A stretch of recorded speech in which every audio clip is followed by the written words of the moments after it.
Facebook is safe. We block all those who claim we are censoring content. We are not harvesting your data, creating dossiers on the public, and selling your info. Why would we do such a thing? Seeing the Easter Island pictures of art next to the Göbekli Tepe art is all I had to see. As a chief legislator, that's all a trier of fact needs to see to know Göbekli Tepe is nowhere near as old as they are claiming. That Jason showed that the zodiac isn't even old, that the Greeks invented it, blew my mind. I'm a Christian now, and our scriptures tell us that stuff's evil. Jason was publishing about the Mayan long count not ending in 2012, way back before 2012. This dude is shaking the nest. His discoveries on calendars and ancient moon and day count calendars is putting some of these guys to shame. Remember, we are actors. We are paid to lie. We are rich because we are good at what we do. Anyone at this point who can't see that the Jews copied Babylonian tablets to write Genesis is blind. Jason's Dark Scriptures playlist shows this perfectly. That the New Testament is a collection of forged texts put together centuries after the events they depict. This guy has called the entire ancient aliens community to debate. Like Tyson, they ain't getting in the ring. Jason says one who is properly informed is not easily deceived. I would like to see Jimmy Corsetti or Matthew LaCroix debate Jason about this Atlantis dating issue. No one's really interested in Bill Carson's opinion anymore. His findings on the procession hoax, the change of the year from 360 days to 365, man, this changes everything in archaeoastronomy. You know, I'm not a doctor. I have no medical background. I'm an actor. And even I know Atlantis was the 13th century BC. Jason has dropped massive data sets on the Old Testament, not even being old, but from the Greek era.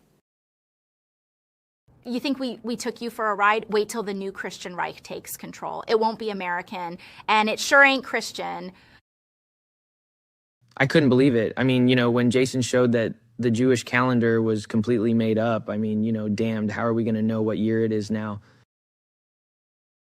Yeah, the Shar being a day and not a year totally murders a lot of books out there. That's the reason these guys don't want to talk. Jason killed their little pet theories. It all came true. Jason said I was going to be a part of fake news, just like Billy Carson. I tried to sniff Jason one time, but Big John stopped me. I think Jason would have been into it, though. Don't forget, we are actors. We are paid to lie. We are rich because we are good at what we do. I wasn't so sure about this Archaix thing, but AIX is certainly worth looking into. I'm most impressed that Jason is not going to tell you something. He's going to show you. Archaix shows us if you record enough facts, the answers just stare you in the face. A man who knows the facts is unafraid to joust with contrary opinions. That's Jason.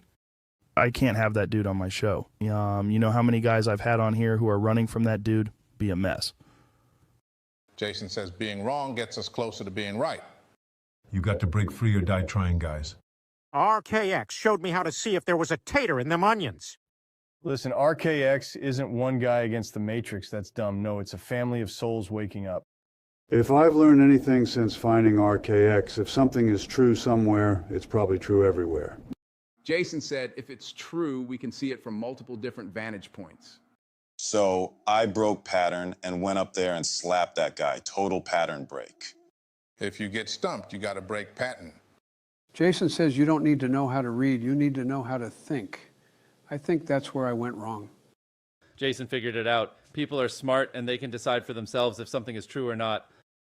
No, I don't have anything to hide. I just don't want Jason anywhere near my accounting files. There's a bunch of us who don't listen to Archaix. We signed a different deal. I think it's AIX or something. Come on, Billy. Everyone knows Atlantis wasn't 12,000 years ago. It was in the 1800s or something. Atlantis 10,000 years ago? Even I'm not that dumb. Come on, G, you can't contain this. You're going to sink like Atlantis. Billy Carson is fake news, the fakest news. Jason has proven that. After careful analysis of Jason's data sets, I agree with you, Billy. Don't debate him. The cat's out of the bag, Billy. Jason's data set proves you're wrong about Atlantis. Billy, even I can see that the Atlantis narrative isn't dated correctly. Hear Jason out, man. Hey bro, you running from this debate isn't a good look for your research. Just debate him already. Billy, don't be scared to debate, man. I'll have you guys on the podcast.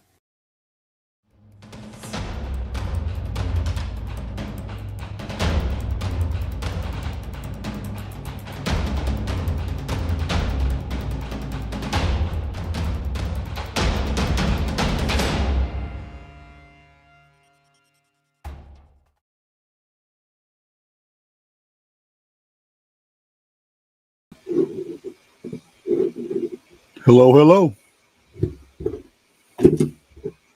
Just debate him already. I'll have you guys on the podcast. I like the way Joe Rogan just nonchalantly says that. Just debate him already. I'll have you guys on the podcast.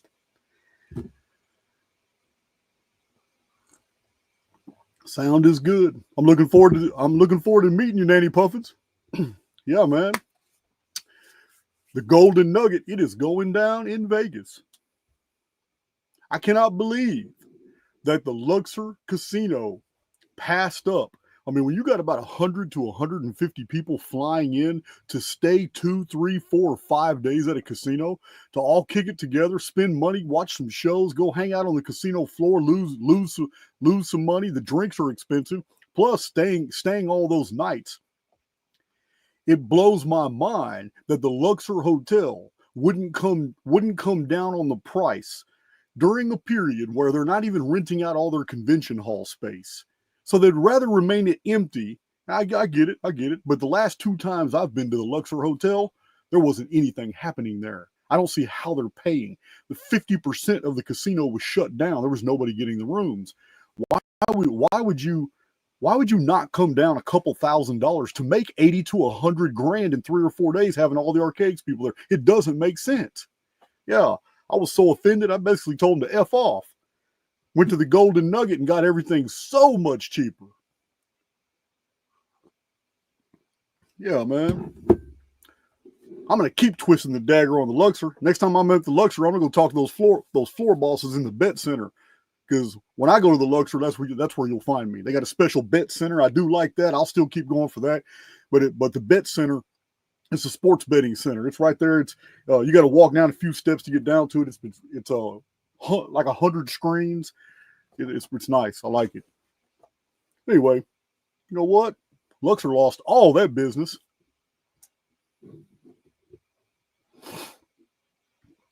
All right.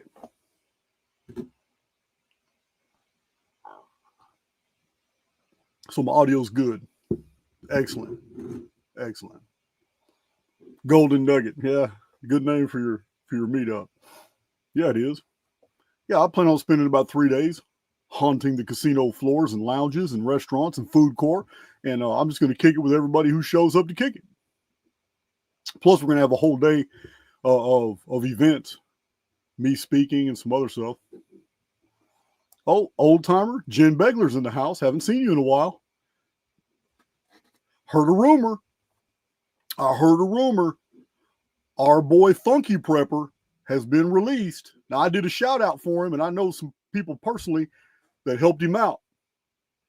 So I'm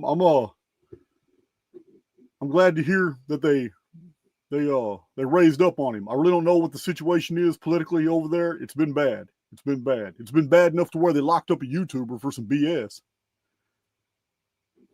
All right. That's not the first time that's happened. I mean, you guys remember when the U.S. Marshals rode down on me. Yeah, so I'm very critical of other content creators, guys, because I know more than you do. It's just that simple. I know more than you do. I have shared some of my experiences. I have told you guys that I have had 6 incidents now on my property. 6 incidents. One of them, 2 people who identified themselves as Jewish, because I straight up asked them in front of Martin Leakey. But 2 people showed up on my property with black hats, black backpacks, tan type shirts, black slacks, wearing the same type of shoes, had the same backpacks, same dark hair, dark eyes. I just looked at them in my security feed, and I'm like, oh no. So I put their asses on YouTube. I put them on blast. Many of you know this story. because Martin Leakey was visiting the United States and staying with us. So he was a witness to this, and so was Cheryl, and so was Dawn, and so were all the people on my property. And it's very unusual, very bold, just to show up to my property, come all the way up to my gate. They wanted to pay me $4,000 to work with J Dreamers, Jason Tice. This is the they had a dossier on J Dreamers. They wanted me to work with J Dreamers and basically find all the common points and show how the Phoenix phenomenon is actually the plasma apocalypse. So Martin Leakey was there for that. And I was morally outraged. You know, I'm not trying to hear it. So they ended up paying me that $4,000 anyway. And I basically effed off J Dreamers after that and exposed him for being what he is. He signed the contract. He hasn't done a very good job as a content creator creating these false narratives. So his handlers have turned around and pretty much abandoned him. That's why he's on YouTube begging for a car. That's why he's not doing very good. I tried to warn all these YouTubers in the past. Every single YouTuber that has attacked me has not fared well afterward. Many of them have disappeared off YouTube, and it's not for anything that I'm doing. I'm just being me, releasing data the best way I know how. It offends a lot of people, but I don't give a damn.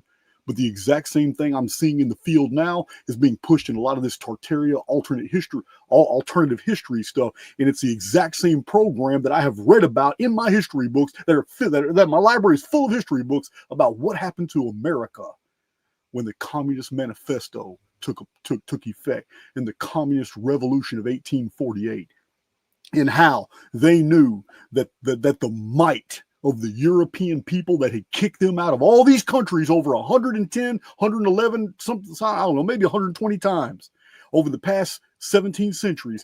They knew the only way they were ever going to overcome all these people was to erase their history. And the only way they could start erasing their history was to attack their traditions, attack their ethnicity, make them feel guilty because they were white, and then turn around and attack their arts. I have a whole bunch of hardbacks from the 1800s on the history of art. Guys, we are geniuses of creativity. But the communist program, the Bolshevik program, has been attacking Western nations' art because it's intrinsically attached to their history. This wasn't even on my radar until I started seeing different signs. I'm like, you know what, man? I don't care what your ethnicity is. You're on YouTube putting out videos. It's your business.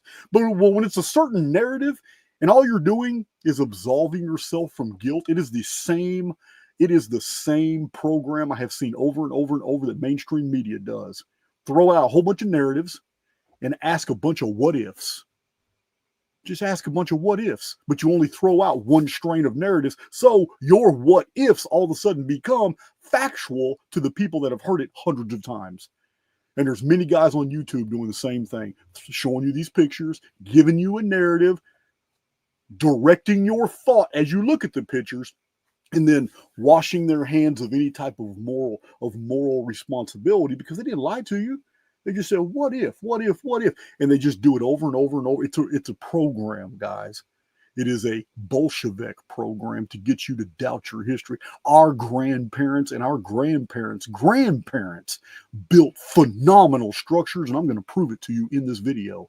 Just like in the first video, I absolutely proved to anyone who wants to follow the information that we have publications published in every single year from 1800 all the way to 1865. And you can see what was going on, because you're never going to get me to believe that a book published in 1803 was a book published in 1803 and distributed to people all over the world is packed full of lies. Because the whole book is about 1802 and everything that's going on. And all the people that were alive in 1802 are still alive in 1803 to buy the book.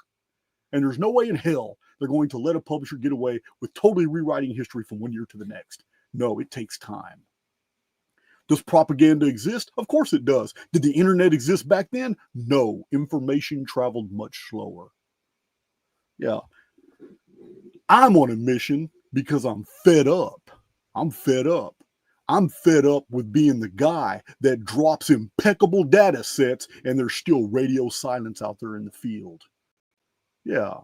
I'm tired of being the guy that keeps seeing all this Bolshevik subterfuge everywhere and no one else is calling it out. I'm tired of being that guy. But I'll continue to be that guy because there's no backup in me. Yeah, I'm suspicious of John Levy. I'm suspicious of My Lunch Break. I'm suspicious of Mind Unveiled. I know some of you like those channels, and they may be absolutely innocent of any darker scheme other than just throwing out little theories and not really supporting with anything but a bunch of what ifs and how and maybes. Yeah. I'm suspicious of a whole lot of other channels as well. But you know what? It really draws my suspicion when I find out channels that just popped up in 2022 and 2023, 3 years after, it took me 300 videos to get 1,000 subscribers. Yeah.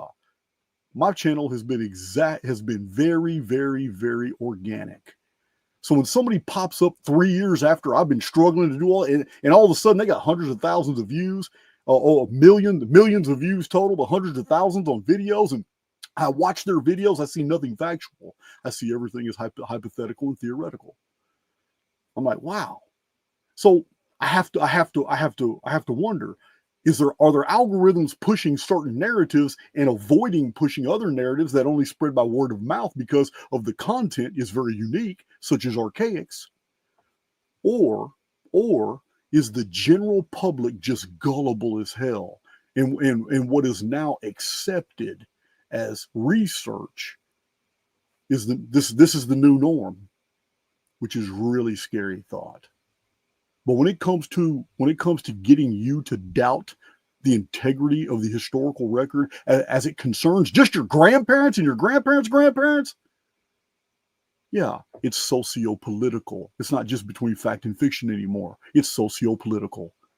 If the same people who owned Hollywood rewrote history through cinematic presentations, and the same people own all the agencies and get to filter who gets promoted and who doesn't, and the same people own the entire world's financial structure, owning all these banks and financial institutions, hell, most of them are lawyers and accountants.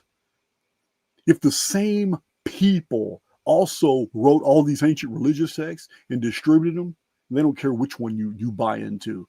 They don't give a damn if you promote Christianity, because Christianity funnels a tremendous amount of money to them.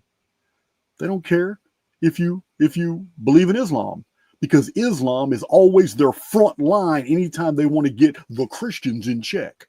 They've been doing it for centuries. They don't care whether you're Protestant or whether you're Catholic. Remember, the Rothschilds have a seal on the Vatican vault door. Yeah, the tiny hats have been in absolute control of the Vatican for a very long time. So, yeah, I'm very critical. I'm very critical because I know it was one of the tenets of the communist revolution to completely alter the art of Western Caucasian peoples. Because in altering their art within 2 or 3 generations, they could make a whole population spiritually stagnant. Am I speaking something theoretical? Hell no, they already did it. They did it. The Bolsheviks already did it to a 900-year-old Christian Russian empire of the Romanovs. During the time of the Romanovs, in the very early 20th century, the Jewish Bolsheviks took over. And they did it by the exact same method they have taken over the United States, by the exact same method that England had already fallen centuries ago in the days of Oliver Cromwell. They're genius at what they do.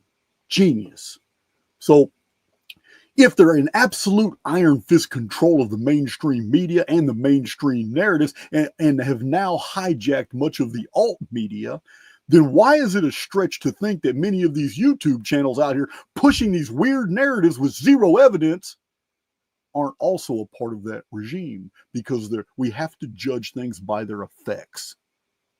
And if the effect is to get you to believe in things that are nonsensical, as I'm going to show in this video, and I showed in the previous video, but I'm going deeper in this video. If the effect is to get you to believe in the things that are absolute nonsense, to completely frame what your beliefs behind visuals, some of them AI created, some of them legitimate, but the narratives being attached to the pictures are stealing your pedigree. They're robbing you of that continuum of amazing aesthetic genius that belongs to our people. And they're jacking us for it by claiming it was a previously lost civilization and that we found all these buildings. We didn't find shit, we built them. There's 500 years of history right here in North America of Western European nations coming here to the north. The Genoans were here, the Portuguese are here, the Spanish were here, the French were here. They're all building buildings before the Anglo-Saxons even got here and started taking it over. You got to know your history, guys. I've got hundreds of books on this era of history. No reset. Archaix is about resets. So if there's a genuine reset anywhere in the 1800s, I would love to show it to you, but it's not there. So let's go. We've got over 1,000 people in the chat. You've seen the buildings. You've seen it all. Let me share my screen. We get it straight off. We got hundreds of visuals to see today in dismantling this BS. Hundreds. Remember, it is a communist program to get a people to not only forget their history, but to even disbelieve that we're capable of doing the things they find in history, because that's how you rewrite their history to control them. And this is what's going on YouTube right now, whether these guys know that they are participants or not. That's what's going on.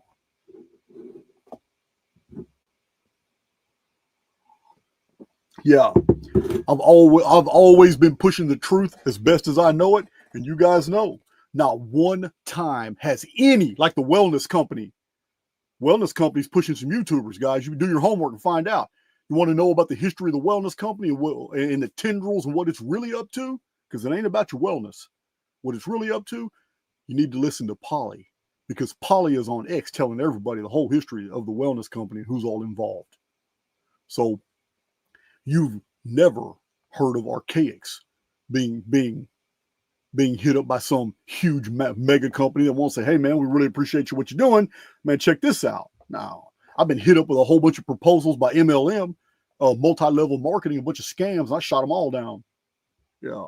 MLM's just total crap. Total crap. Matter of fact, seriously?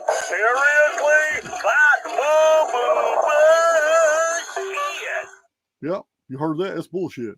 MLM is total bullshit.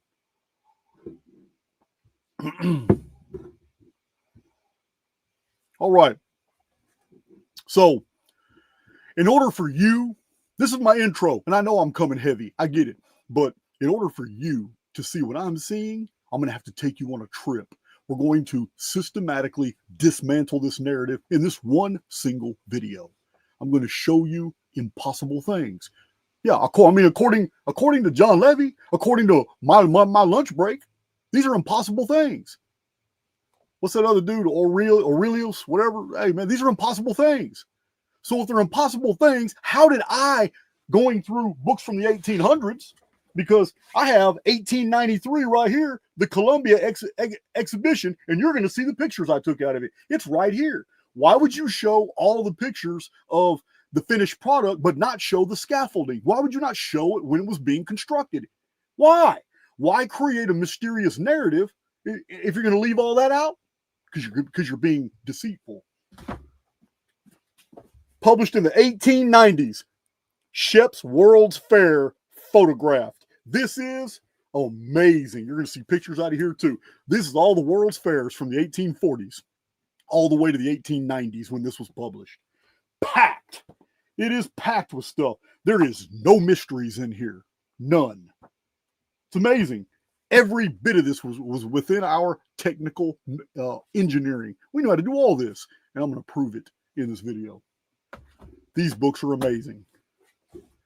This is why, from the inception of my channel, from the very beginning of my channel, I've been telling you guys, I'm telling you, I'm warning you. I have so many warnings in my initial videos about Google, about Wikipedia, about the internet. This is why 100% of the Archaix data, as published in my articles, in my video, my video exposés, and 100% of my data in all my published books are from old books and reports. I don't cite the internet a single time because I know the internet didn't come around until 1990. By 1996, 1997, people were getting a lot of information off of it, and a lot of stuff was being uploaded to it, but they cherry-picked what they uploaded. That's why I'm always blowing you guys' minds when I'm showing all this material. Because you can't find it on the internet. You have to put all this data together from old books, and I'm always showing the old books and the old sources. I'm even showing you the pages where this information is found. So I'm doing. I really didn't think I would ever have to do a dismantling of this alt history narrative. I never imagined. There's a genuine history. There's a genuine lost history. There's a genuine reset. And yeah, it's in the past, but it's not in the 1800s. It's not in the 1700s either. It may not have been in the 1600s, but there is a genuine reset. There's no doubt. There isn't a missing 1,000 years. There's missing history. And we're going to get to it. But before we can go into a deep analysis, century by century by century, we have to deal with this century, the 1800s.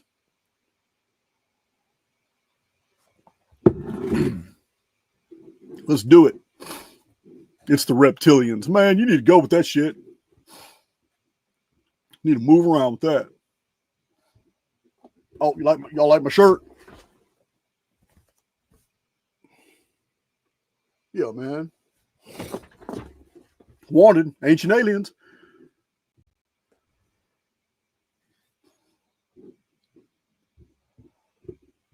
So yeah, and listen, guys, this is social media. I've been attacked by over 20 channels. Many of those 20 channels have done whole videos all coming together to attack me.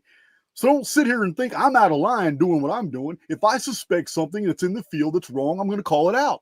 Many people have attacked me. Attack my friends, my family, gone off into my personal life, personal details, attack me, ad hominem attacks behind all the mistakes I made when I was 17 years old, using my past against me, everything. I've endured all of that. Yeah. So I don't feel an ounce of guilt about calling out bullshit where I suspect it. None.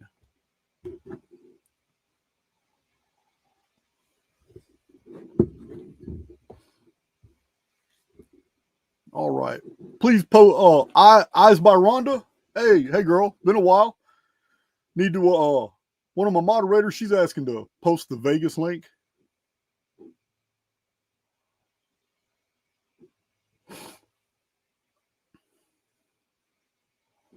All right. I read Children of the Matrix. I absolutely did. I've even mentioned it in the past. David Icke's book, Children of the Matrix, is the very first book outside my biblical studies, reading biblical materials and commentaries and lexicons and concordances. Children of the Matrix was the one that got me looking into other things. Absolutely. Do I agree that reptilian shapeshifters are all over the place? I don't know. I don't have enough information for that. This is something that belongs in the realm of personal experience, and I have no personal experiences of a shapeshifter anywhere near me. I just don't. So I'm not that guy that just believes in things that are unsubstantiated. If David Icke has seen a shapeshifter and that's what has pretty much governed his strength against the critics, I don't know. That's all on him. But as far as me, I don't know. That's not my experience. We're humans in the construct. And in the underworld, it's also populated by humans. See, y'all, hold on. I need to share my screen. Y'all are stopping me from starting this program. Let's see. All right, let's go. Man on a mission today. Beautiful architecture from the ancient world. It's just beautiful. Matter of fact, I gotta look on a smaller screen to make sure that I'm indeed that y'all see what I see.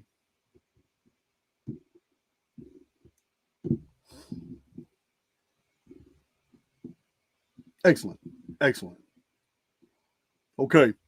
So I'm not drawing any particular attention to this image. I'm just showing you this is an example of the type of images that is shown that there was a lost civilization. You see the electrical telegraph poles on the left right here.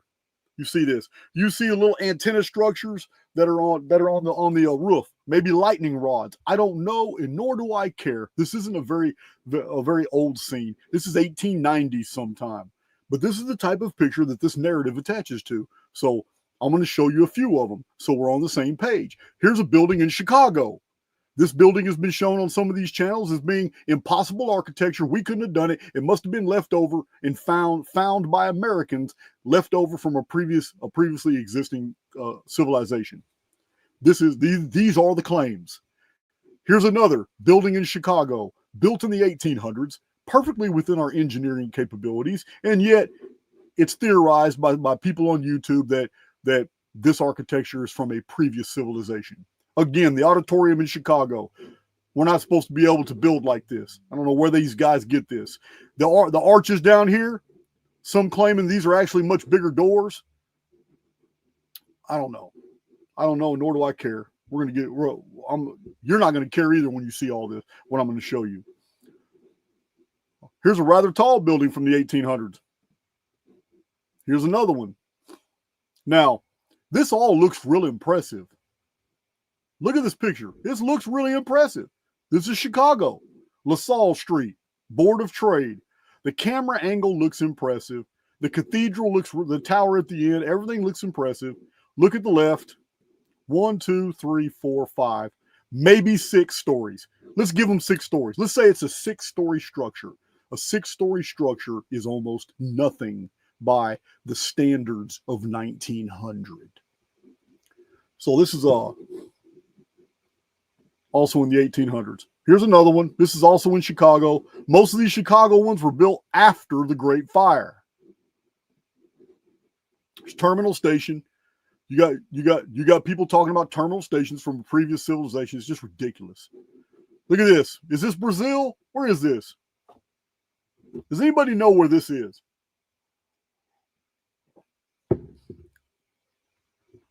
So anyway, this is it's beautiful. Look at it. This would be about 1907, 1908, 1909, judging by the vehicles. It's beautiful. Everything is beautiful. All the facades. Now you have to understand, which I'm going to show you.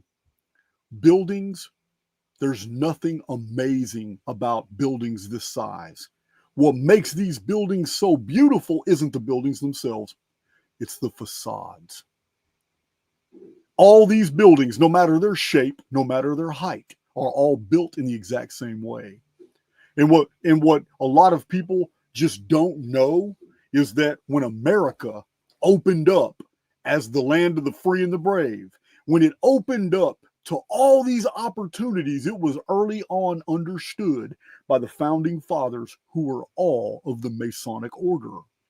And they were all in communication with all the guild halls in Europe and in England, in the British Empire.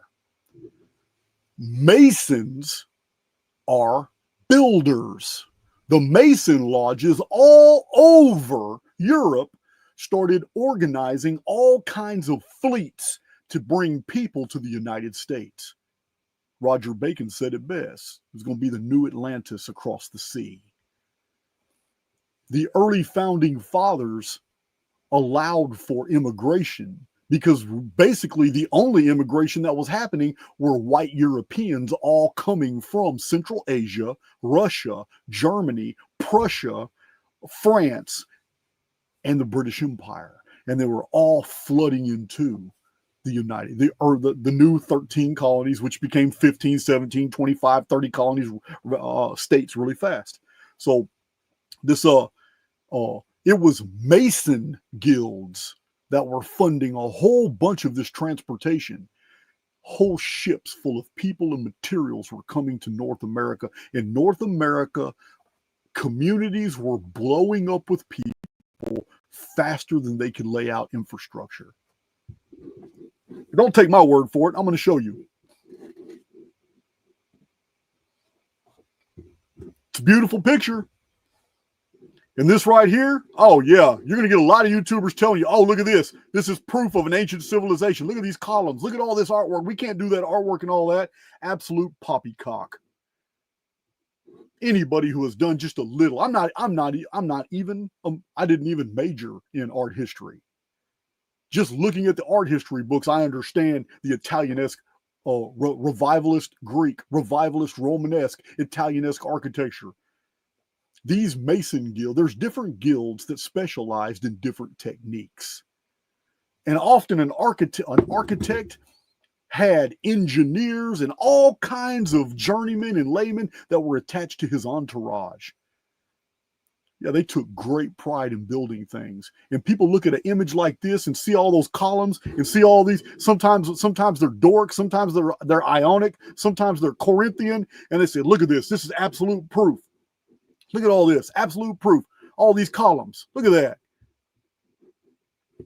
All it's proof of is a beautiful facade, because every one of those, if you were to rip that plaster out from it, is a wooden frame, sometimes with an iron beam as a major support. It's optical illusions.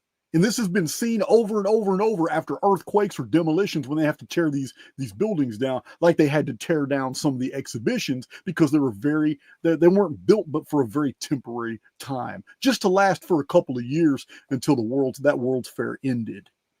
But a lot of mystery.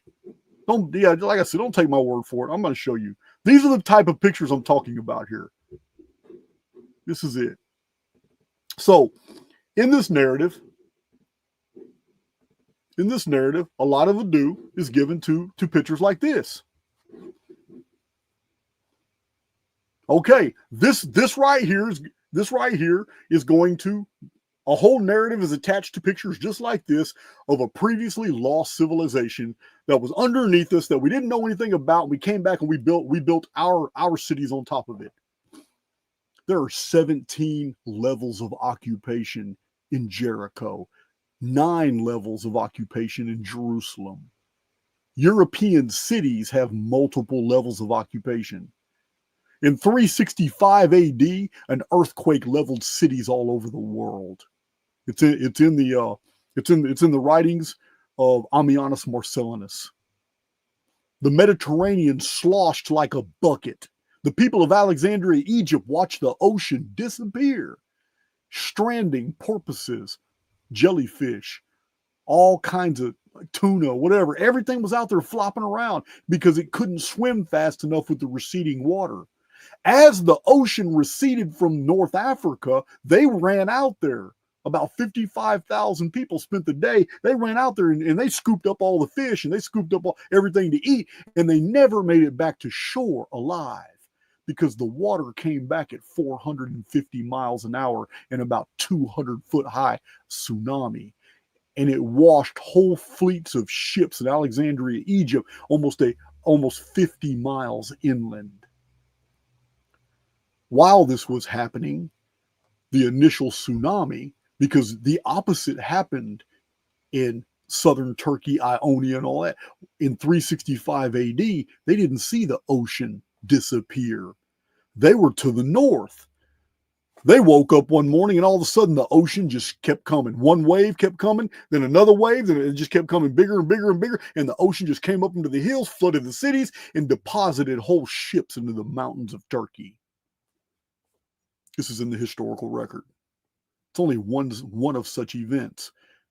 But every time these events happen, especially in ancient Roman and Greek cities, when those earthquakes toppled all those structures, because they were made of stone, locally quarried, fires would normally, after an earthquake, the common denominator is fire. Fire normally consumes everything that's burnable, and this is how most people die. Because in an earthquake, in a Roman, in a Greek, in an early European city, people were still alive, trapped in the rubble, but there wasn't enough people to get them out before the fires asphyxiated them.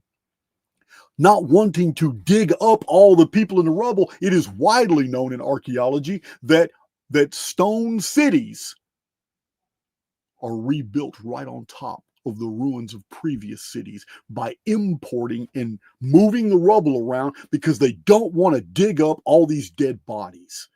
The inhabitants, most of the inhabitants are trapped and they die down there. So they fill it up with lime and mud and dirt, and they fill all this up and they flatten it out as best they can, and they build a new city on top of the old city. It is still the same culture. They have the same art. It's still the same, almost the same building styles. They're still speaking the same language. It's still the same ethnicity there. It's not really a reset. It's a destruction. Here's another one. These destructions, these liquefactions, great floods that bring in 16 to 20 feet of mud, listen, from a riverbank, every bit of it. This what you're looking at here could be 10 years apart. It could be 30 years apart. It could be 250 years apart, and yet it's still in the United States. It's still within the context of American history. Here's another one. Another real popular picture shown by a lot of channels. Another popular, I'm not even sure where this is, nor do I care, because this isn't evidence of a reset. It is the evidence of continued civilization at a certain location, just continually building up.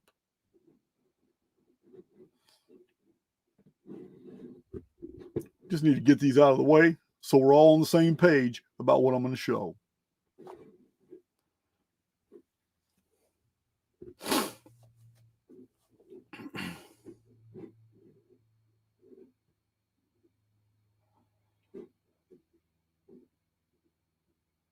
All right.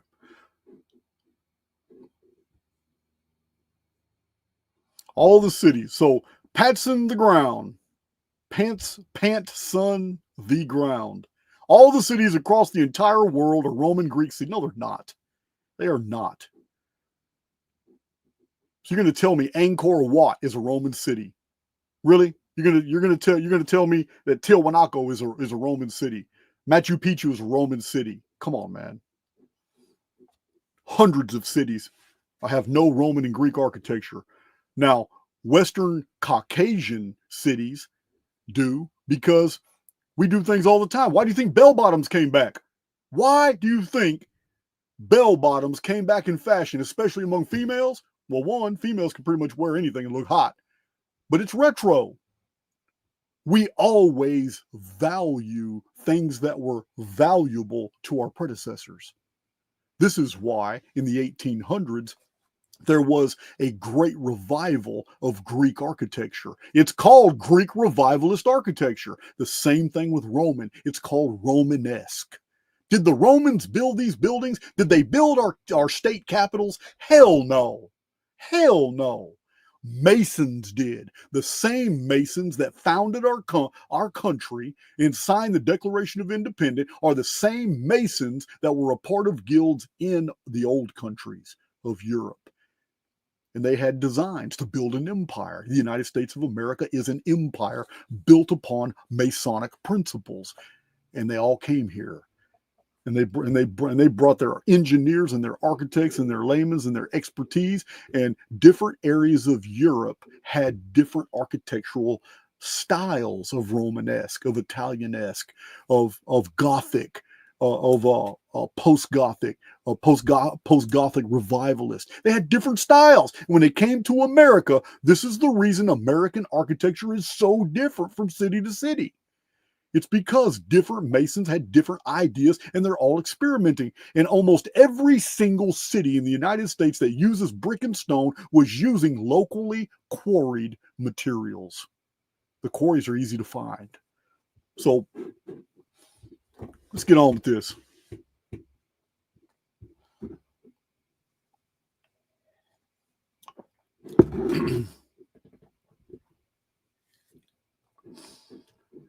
So what we got here? This is a pretty good book.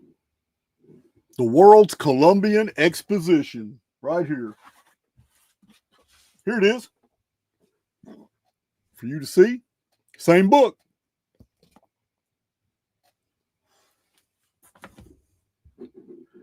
Some beautiful pictures. This was published in 1893 and circulated. And I'm not going to claim them of being deceitful. What would they be deceitful about? Why would they be deceitful? I understand there's deceit in the historical record. I understand what propaganda is. I'm not a dumbass.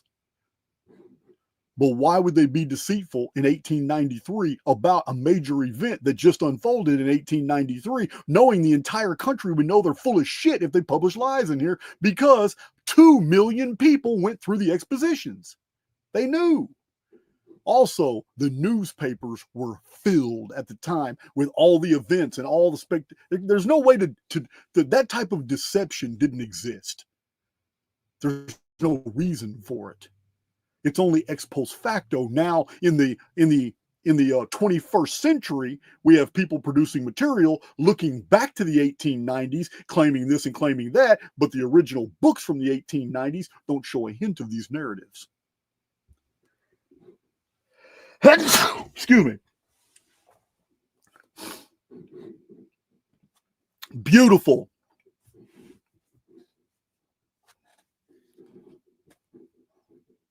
It's just beautiful stuff. This right here, Crystal Palace, 1851. A lot of people saying it's from. There's no way. It's a prior civilization here in America was technologically advanced to the point that they could build this. It's nothing but a steel frame with a bunch of glass panels. It is not beyond our capability, as I'm going to show you, because I don't want to sound condescending, but I'm telling you, most of you have never seen the things I'm going to show in this video. Our engineering capabilities in the 1800s far surpass what 99.9% of the population knows today. You just got to be reminded. Got to be reminded. You just got to ignore that Facebook educated bullshit in the field. 1853. There's nothing technologically advanced about that. Cork exhibition, 1853. According to the book, exhibitions, the architects would come in, and every exhibition had 2 or 3 or 4 or 5 actual buildings. They'd clear the whole area out, and then 2 or 3 or 4 or 5 buildings that were going to stay there permanently. But the rest of it all was temporary. It's no different. Listen, guys, the exhibitions of that time are no different. Every 4 years, when a city clears out a whole area to bring in racetracks, foot tracks, track and field tracks, swimming pools, Olympic-sized swimming pools, gaming courts, all that for the Olympics every 4 years. A city somewhere in the world every 4 years does the exact same thing we were doing during the exhibitions. And many of those buildings are permanent structures. The other ones are temporary. It's no different. What I'm trying to convey is there's no mystery here. You've been taken for a ride if you think there's anything unusual about these exhibitions. Taken for a ride. Don't take my word for it. I'm going to show you. 1854. That building and everything in it is totally within the engineering capabilities of the United States in 1854. Well, that's Munich, that's Germany. This is Manchester, England, 1857. Florence exhibition, 1861. Paris exposition. I'm going to tell you now, Paris did it big a few times. They went hard. Paris exhibition, 1867. 1873. Oh, and yeah, look, do not embarrass yourself in my chat by having your comment permanently on this video saying something dumb that I'm about to disprove, especially such as, well, we didn't have technology. We didn't have the tools. We didn't have the engineering. Don't say that in my chat because you're going to get embarrassed. 1876, Centennial Exhibition, 1876, Agricultural Building. 1876, Art Gallery. Centennial Exhibition, 1876. Nothing technologically advanced about that. It's only 4 stories high. Machinery Hall. These are huge convention centers. That's all they were. Paris Exposition, 1889. Yeah. Did you know that the Eiffel Tower, which is nothing but a steel frame, it's not a true building, but it's just a steel frame, but the Eiffel Tower was actually built for one of the world's fairs. That's what it was built for. And the French people initially hated it, thought it was ugly, but because it totally defies the beauty of French architecture. But it ended up becoming iconic to the nation. Here's the Paris Exposition, 1889, Palace of Liberal Arts. Again, Paris. It's beautiful. Beautiful. All this is the Paris Exposition.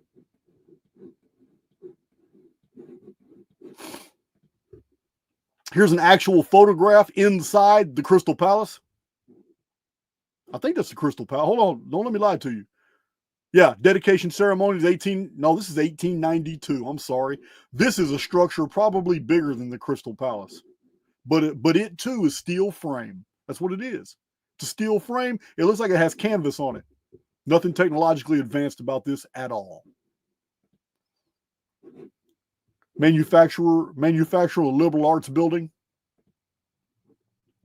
Let's see, the erection of the Manufacturers Building. Here is an illustration of them putting the steel framing together for one of these World's Fair halls. Huge.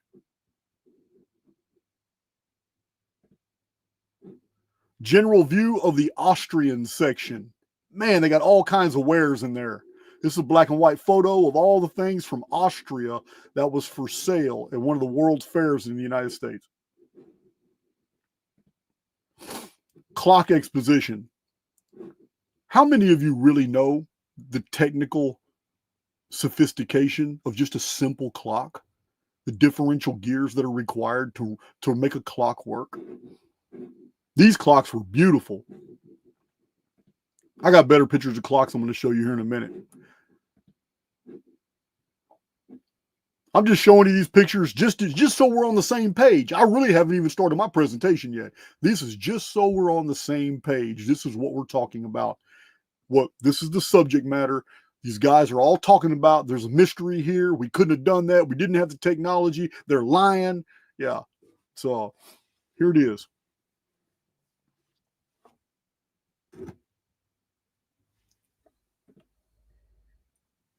All this is World Fair. It's a lot of pictures.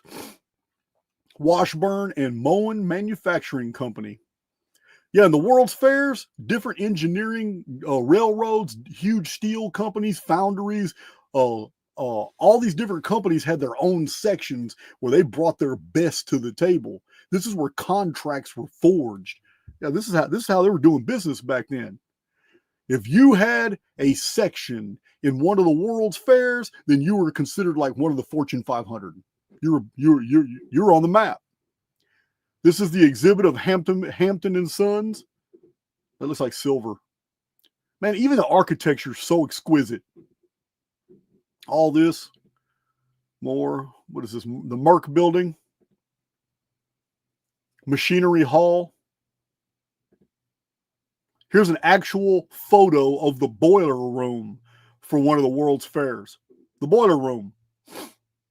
This is how they got their steam power, so everybody can show off their engineering because everything is powered by steam. They got these giant boilers because that's what a boiler does. Boilers do not produce electricity. Boilers produce steam power.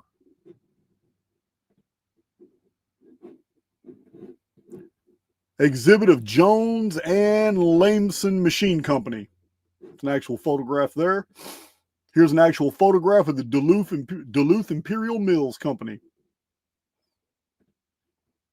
Triumph of Ceres, pediment of agricultural building. This is not evident evident that the ancient Greeks were just a couple hundred years ago. This is not evident that the Romans were just a couple hundred years ago, as you've been so commonly told by YouTubers across the field. This is nothing but revivalist architecture and artwork from the 1800s. All this from the 1800s. This is revivalist art. This piece is called The Four Races. That's the zodiac right there. It's called The Four Races of Mankind. Look at that beautiful picture. Germania in chocolate. Is that a little dude right there? Or is that what is that? Yeah, okay, that's a bust. Wow, that's creepy. That's just his head. Yeah, it's a lot of detail in there. Building of the Old Times Distillery. So here they are in the World's Fair, even showing models of previous time periods, technology and engineering. They're showing off. That's what this was about. It was a show off. This is what countries invested their money in the 1800s, because the Olympics weren't happening every 4 years. The Olympics had been discontinued 15 or 16 centuries earlier by a Roman emperor, and they hadn't been resurrected until the 1890s. And it was really a primitive event until the League of Nations got involved in 1920-21. So this was the international event. The World's Fairs, when they happened. If you want to do a lot of research on World's Fairs, you'll find a lot about them in like Popular Mechanics, American Antiquarian, what is it? Popular. I don't know about the older Popular Sciences, but the old National Geographics, especially newspapers from all the different cities where World's Fairs were held. Windmills. That's pretty interesting. What is this? This doesn't have a byline. This is an actual photograph of the inside hall. You're looking at an obelisk. You're looking at a bunch of artifacts. They're showing off all kinds of artifacts.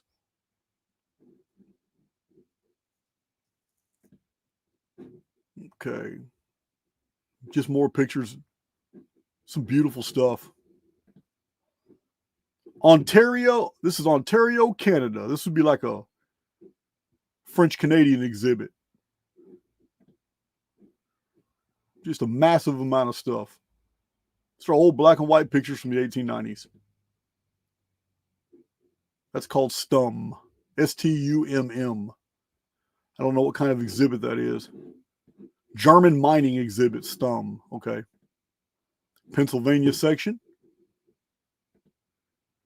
This is a 125-ton hammer. This right here is called a steam hammer, and it literally revolutionized engineering.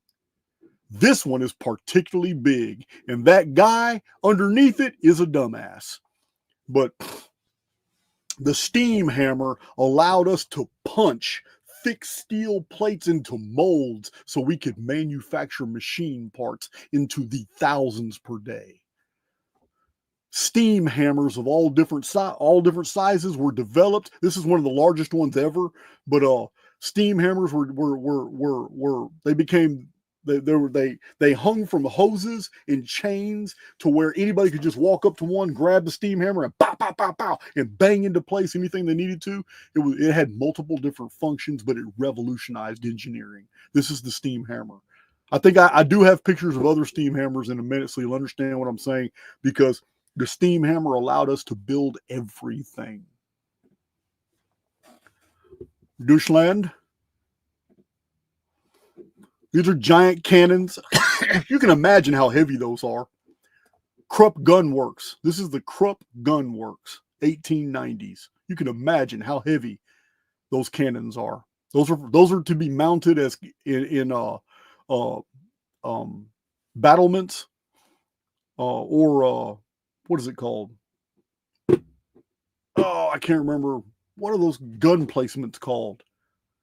Artillery Artillery emplacements. I can't remember. They have a specific name. Batteries. Yeah, they're those are to be installed in batteries or on ships. Westinghouse Electric Company. This is their exhibit. Man, we need to hurry up and get through all these. We need to hurry up and get through all these. I think we're almost done, so I can start my presentation. Yeah, we're close to being done with this. Exhibit of Fort Wayne Electric Company. Here's a totally different electric company. A 1,500 horsepower dynamo. General Electric Company. Look at that. 1890s. 1,500 horsepower.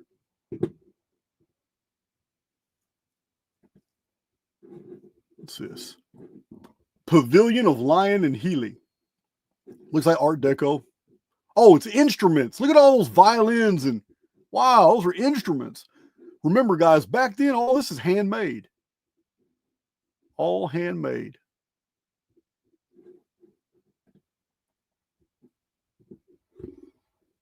I don't even know what that's a picture of. German section. This is like an arbor room. California Building. This is the California Building in the 1890s, full of plants. Okay, we're done. We're done. Look at that. It's just beautiful. It's very elaborate. Oh, Crystal Palace. That's the Crystal Palace. Yeah. By our standards today, it's not very big. We got convention halls way bigger than that, but by those standards, it was huge. But it's very simple framing. It's framework with this tin stuff put on it or whatever that siding is. The side walls were all glass. All the curved planes are not glass. It's something else. But it doesn't matter. This is all within the engineering capabilities we had in the 1800s. There's no mystery here at all. Let me check my chat, and we're going into the capitals. Yeah, we need to look at the capitals because these guys got some big claims about, the state capitals, and that the state capitals, because they look Roman or they look Greek, they're building these narratives up that these capitals weren't built in any modern times. They were actually from a pre-existing civilization. It's not true. Almost all the capitals were built away from the population centers at the time. This is why we have the capital in Austin and not Dallas or Houston. This is why capitals in many cities were toward the center of the states. Look on your map, look at the capitals on your map, and you'll find out they chose areas to build the capitals where nobody lived. So they could start with fresh new infrastructures and lay them out because the urban centers were already too packed with too much stuff for them to want to cram a capital in there. Yeah, this is 100% something you can find out for yourself. I read this online in the history of the capitals. That's how easy the information is to find. Yeah, it's so easy to find. So let's get to it.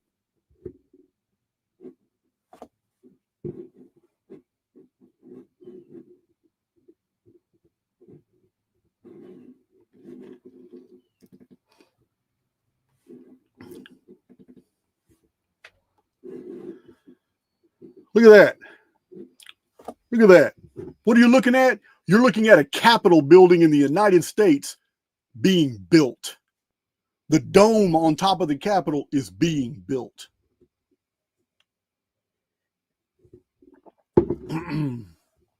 Off to the left, somebody's having a great book sale. It says right there, great book sale.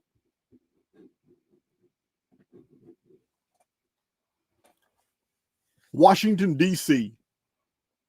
Look at that. Capitol's huge. But look, it's just being built. Still not, pay attention to what you're looking at too. Cranes were used in the 14, 15, and 1600s. There is nothing unusual about a crane or a derrick or chalk and block and pulley system. None of that stuff. There's nothing technologically beyond the 19th century. Just nothing. It's all within our capability. Scaffolding here at the top. Oh, look, they're still installing all this stuff. Look Look at all that. Look at all that. All this is waiting to be installed. Got ladders and scaffolding. The derricks and cranes are all 1800s, all within our technical capability. They can hoist great weights vertically up and to the left and to the right. It's what we've been using for centuries.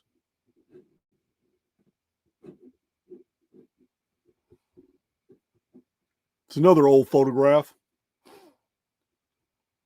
Got cornices, different columns. You have all these pre-manufactured pieces right here off to the side. Just laying here, off to the right, pre-manufactured corners, pieces, eaves, all right here on the bottom right, just waiting to be installed.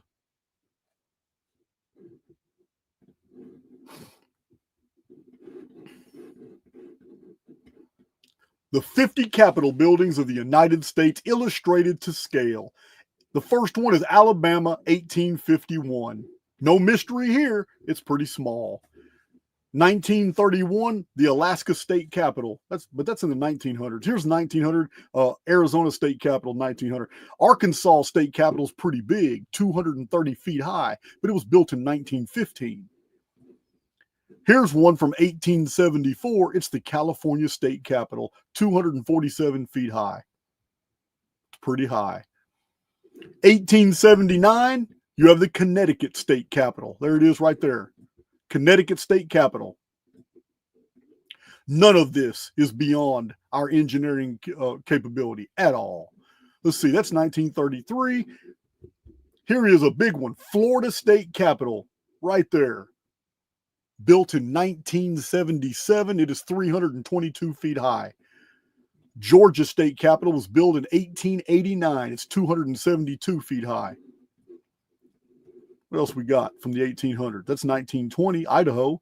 Illinois is 1888. Look at that. 361 feet high. Illinois State Capitol. There's nothing here that we couldn't have built in the 1800s. 256 feet. Indiana State. That's 1888. 1886, Iowa State, 275 feet high. It's not even impressive. 1903, Kansas State, 326 feet. 1909, Kentucky.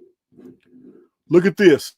The tallest state capitol of all is 450 feet high. It's still shorter than the Great Pyramid of Egypt. Louisiana State Capitol, Baton Rouge, 1932. So it's not even the 1800s. Look at this capitol, Maryland State House, 181 feet high, 1797 when it was built. According to this, it's the oldest of all the state capitals. Massachusetts is 1798, 1 year later. Massachusetts.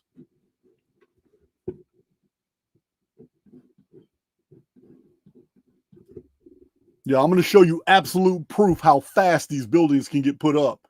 Yeah, because you got a bunch of people telling you that it's a mystery. How did they build this in 2 years? How did they build this in 3 years? There's no mystery here. Now one of these people making these claims has ever done any collegiate research in architecture. They don't know shit. 1917, 1902, 1932, 1871. It's a small building, 112 feet. 1818, 150 feet. 1899, 220 feet. New York State Capitol. It's pretty impressive. They were building a lot of large buildings in New York from the 1890s period to 1910. A lot of large buildings. Any more 1800s? 1854 right here. Tennessee State Capitol right here. 1854. All right. Texas State Capitol is one of the biggest. 311 feet tall. And look how big this building is. But it's 1888. 1836 Vermont State House right here. It's a small one. 136 feet. 1788 Virginia State Capitol. It's a tiny one, right way over here. This is 1788. Remember, guys, I've showed you evidence. I've showed you so much evidence that it only takes us 200 years to go from horse and buggy to Hadron Collider. This is all within our capability easily. As Americans, not a pre-existing lost civilization, a Tartaria or anything like that. As Americans, every bit of this was within our capability. 1890 is the last one. It is Wyoming State Capitol, 1890, 146 feet.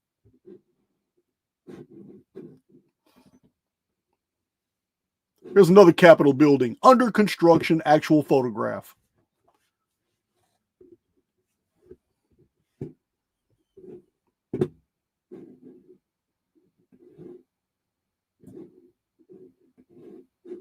Somebody painted on the fence, W.B. Hill photographer.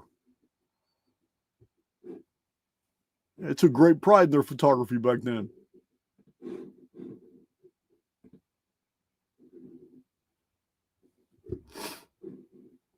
So the architectural designs, I'm going to show you right now. In the United States, a lot of the older constructions were federal. This is called the federal style right here. Need to move this over a little bit. That's the federal style. It's pretty austere. It's pretty plain.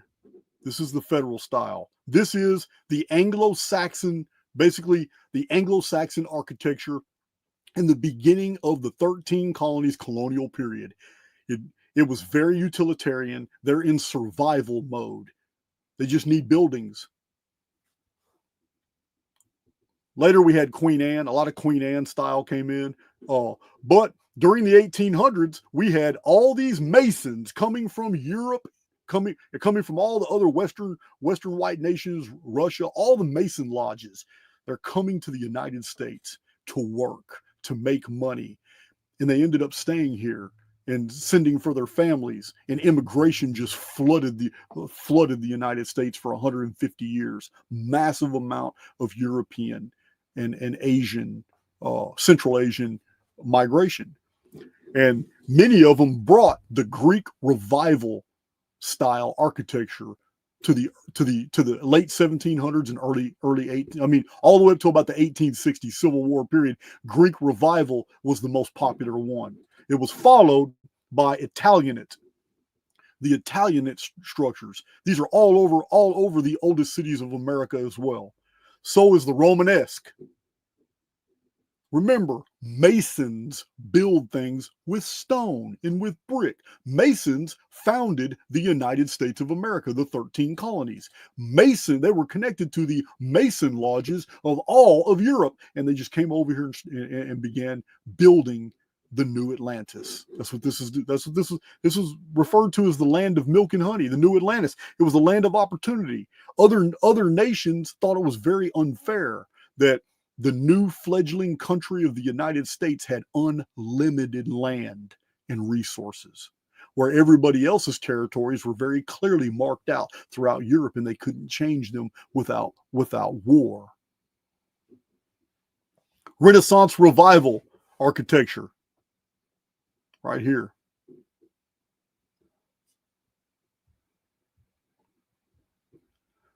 Second Empire. This is the Beaux Arts classicism that basically the late 1880s, 1890 area on to 1940s. This style of architecture it's very different from city to city because different cities used sandstone, diorite, marble. They used what was available to them, granite, whatever the local quarries were. This is what they were building their buildings out of. This is why there's so much variety, although a lot of them look very like this. And this Tartarian label has been given to a bunch of these buildings all throughout North America. We're not really talking a whole lot about Europe because the same thing happened there. Europe is where all of these designs came from. Nothing is originally American. It's all coming from Europe.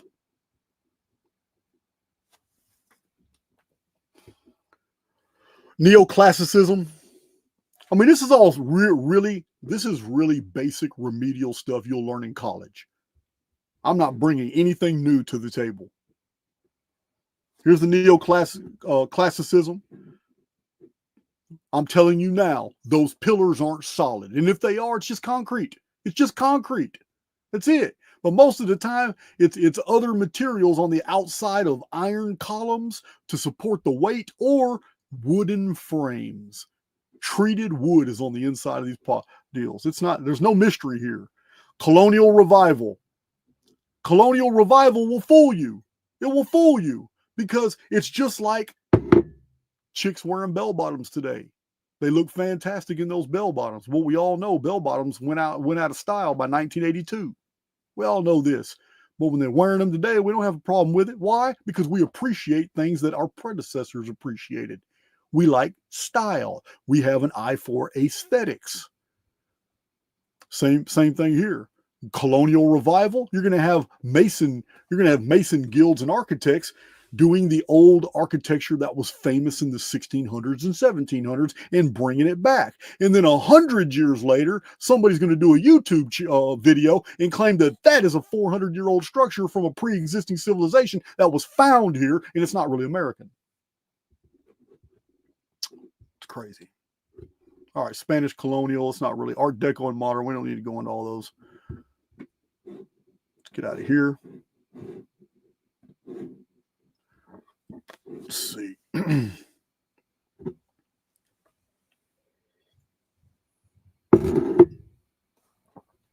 Jonathan Sherman. So why don't we do that anymore? Yeah, well, you didn't listen to the beginning of this video, did you? Probably still one of those who doesn't think that we're actually being attacked. A slow invasion through mainstream media, through banking, through attacking our art, all this. Probably still in denial.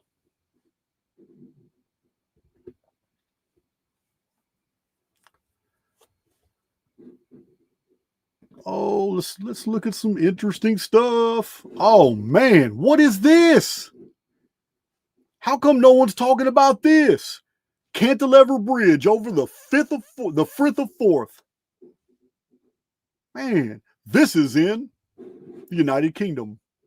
This was built in the 1800s. There's never been a doubt as to who built this. All the local people know exactly how it was built, when it was built, who built it, and all their records demonstrate this, and no one's contending this fact. And yet, it is a feat of engineering that is far superior to any of these plain buildings that are being called Tartarian. This is epic engineering. This is 1800s engineering. You really think they weren't capable of making gigantic machine parts? They're making one here. This is 1800s engineering. Typewriter. A typewriter is a very sophisticated piece of machinery. This is a bar lock typewriter.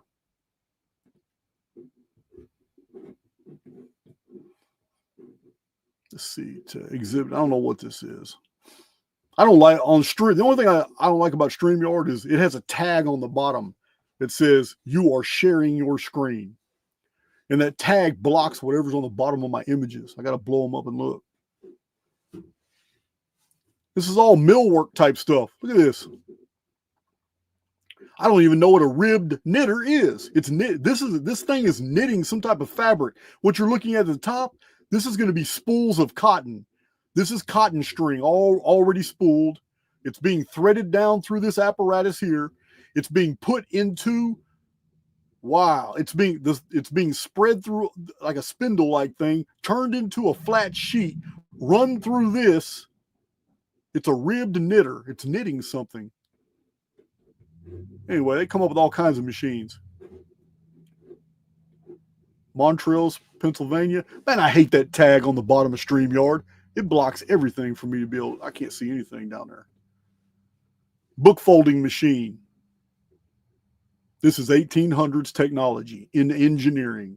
Vertical pumping engine. Capacity 40 million gallons daily. 1800s.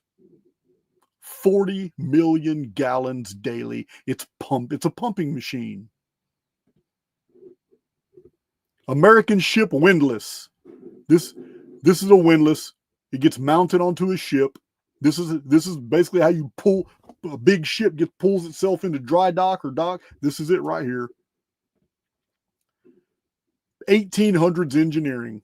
This is far more engineering, and this is far more technologically advanced than building a damn building, which is nothing but a frame built with scaffolds using the same tools. I'm going to show you the actual tools that were used in the 1800s to build buildings. Then I'm going to show you buildings that they built with those tools. Then I'm going to show you modern buildings, because the modern buildings are built with the same damn tools. There's only slight, insignificant upgrades.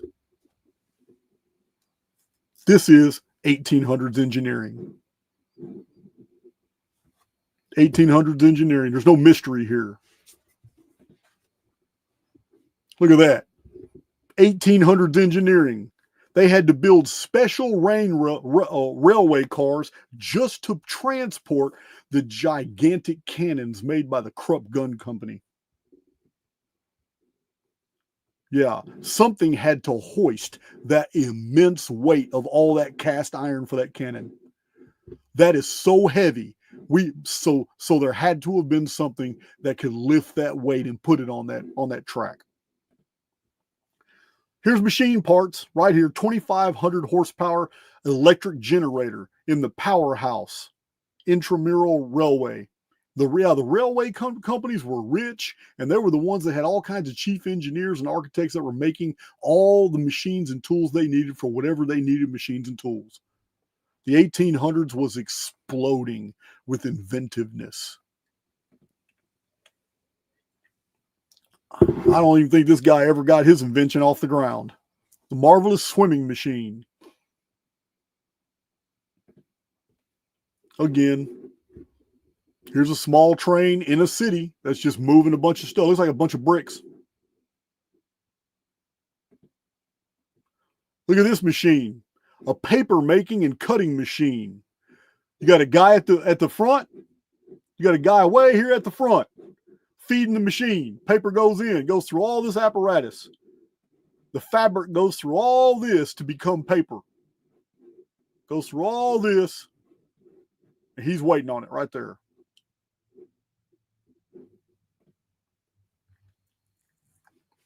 Advancements in agriculture is another reason why people were living more fruitful lives. Engineering, steam engine technology right here in the 1800s. Steam engine technology. Look at this engineering. No primitive society could do that engineering. They're building that right there.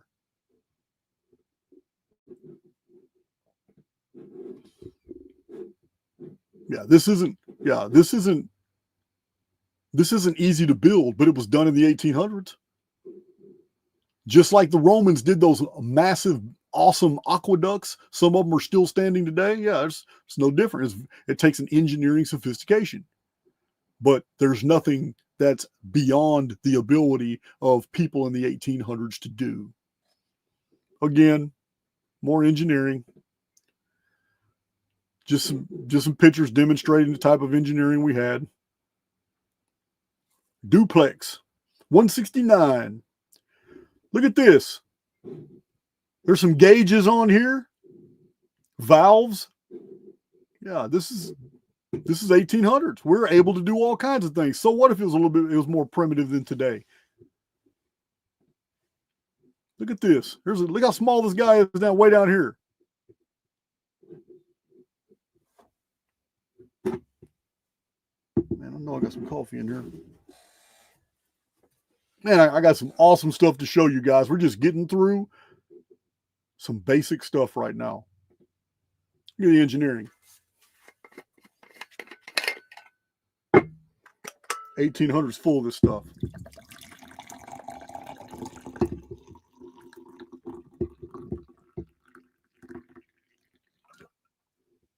I think that's another bookmaker or paper maker or something.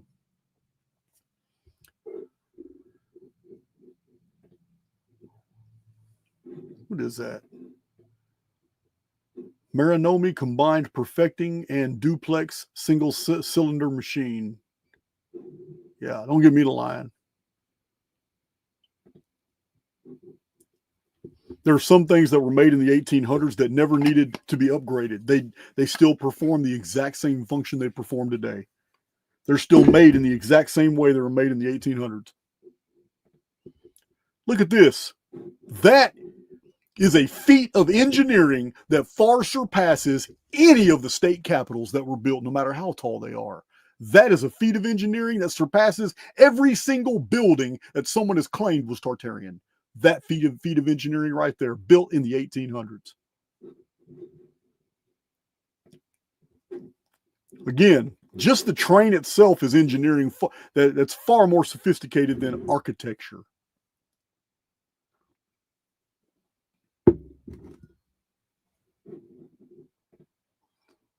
Now look at this. This steam engine. This is a primitive train. They were actually putting horse carriages on the end of it. Yeah, man. It's crazy. It's crazy how the 1800s didn't just appear. It was slow development of technology, but it was from decade to decade to decade to decade that technology just improved. Look at that. Oh, okay. Here's a picture showing the difference. Here's the train at first. Here's what the train came to be. The big one in the back. Excellent picture. Can you imagine the weight of this cast iron bell? Can you imagine the weight? We had cranes that could lift that cast iron bell, which is way more than a foot thick of iron. That, I don't know how many tons that is, but it's many, many tons. And yet there are no bricks or stones of any of these high-rise buildings that even have a single stone that's near as heavy as that bell. None. Buildings are not hard, guys. They're not. You're going to see here in a minute. Yeah, this train here pulling all that wood. Some of you guys know what I'm talking about. I've chopped trees down before. Even small trees are unbelievably heavy. I can only imagine how heavy all this wood is. This right here is logs. Here's another hammer. Well, I was telling you about earlier, they were set up in all the factories. You'll see, I got a whole file full of factories you're going to see in a minute. But they were set up in all the factories because the steam hammer had multiple functions, and it exponentially increased our ability to manufacture pieces and parts for anything. That's a steam hammer. You saw one earlier that was gigantic. See where I'm at.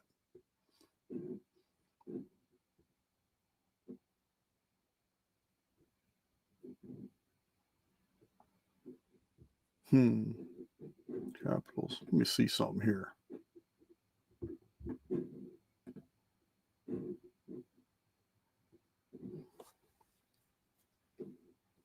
So I know a lot of people like to look at these buildings and say, hey man, this is just too technologically advanced. We could have built nothing in here. We didn't have that artistic. We didn't have it. This is what the claims are. And they're showing buildings that are dated to the 1800s. So if we didn't have that type of knowledge and we didn't have that aesthetics, if the engineering didn't exist to erect those structures, then what world did all this happen in? Because I'm about to show you now from the Wainwrights and shipbuilders of the world, the ships of the 1800s are buildings that are designed to displace hundreds of thousands of tons of water and maintain enough ballast to remain afloat and remain upright and be actual multi-story buildings that went from continent to continent. That's what these giant ships are of the 1800s. They're buildings designed to get across the Atlantic Ocean. So if we built buildings called ships that could take whole populations and all their property and a bunch of provisions from one continent to another. How in the hell is a single building built on land more sophisticated or mysterious than the ships we built in the 1800s? The engineering required for shipbuilding is phenomenal. To build a structure on land takes a lot. It takes a lot of expertise. Masonry and architecture is a science, but it's not anything beyond our capability. I don't know what that picture's doing in there. Huh. That has nothing to do with mariners. It's in the wrong. That's supposed to be in the engineering file. Steam engine out there being demonstrated to the farmers. We didn't just build ships, guys. We built iron submarines. Iron submarines in the 1800s. Maybe I think later in the later 1800s we built steel submarines, but in the Civil War there were submarines being built. A submarine is literally a building made of metal designed to float in water. What? The size of the ships being built in the 1800s is immense. It's immense. How gigantic these ships were. But we didn't have the technology to make buildings. This is higher than 4 stories, but it's 3, 4, and 5-story buildings that are being called impossible that are built on land. You're being psyoped. This is 1800s right here. Look at the building that had to be built just to construct this naval vessel. Look at the size of the building in the background. Oh my God. Oh my God. It looks like the 1851 Glass Palace, the Crystal Palace. It looks like the Paris Exposition. Look at that right there. We got to build a much builder framed structure in order to protect ourselves from the elements before we can start construction on a Herculean building that's designed to displace hundreds of thousands or at least tens of thousands of tons of water in order to remain afloat to go continent to continent. Look at the size of these ships. Look. Ships are buildings designed to float on the ocean. Let's not lose sight of that. It's a 7-masted ship. I don't think they made these. I think they only made 1 or 2 of these. Look at the size of this ship. Or, said another way, look at the scaffolding that's required in order to make a building that's designed to float on water. There it is. Look at the size of that ship. Oh, okay. Look at the size of the building. I'm just teasing. Look at the size of that ship.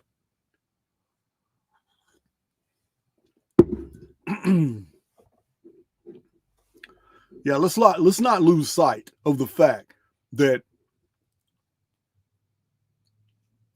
the engineering, the technology, and the expertise required to make these ships, which are nothing but floating buildings, is far superior than the engineering required to make buildings on dry land.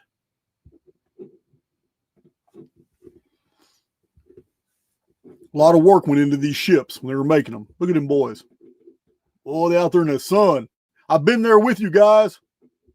I feel your pain. Scaffolds, framing, hoists. Nothing's changed. It's the exact same way we build things today.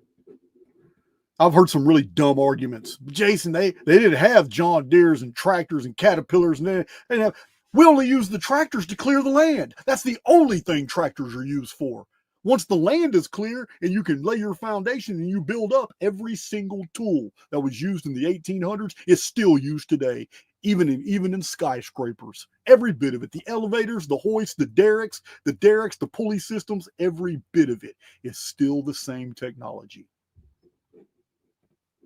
Look at this.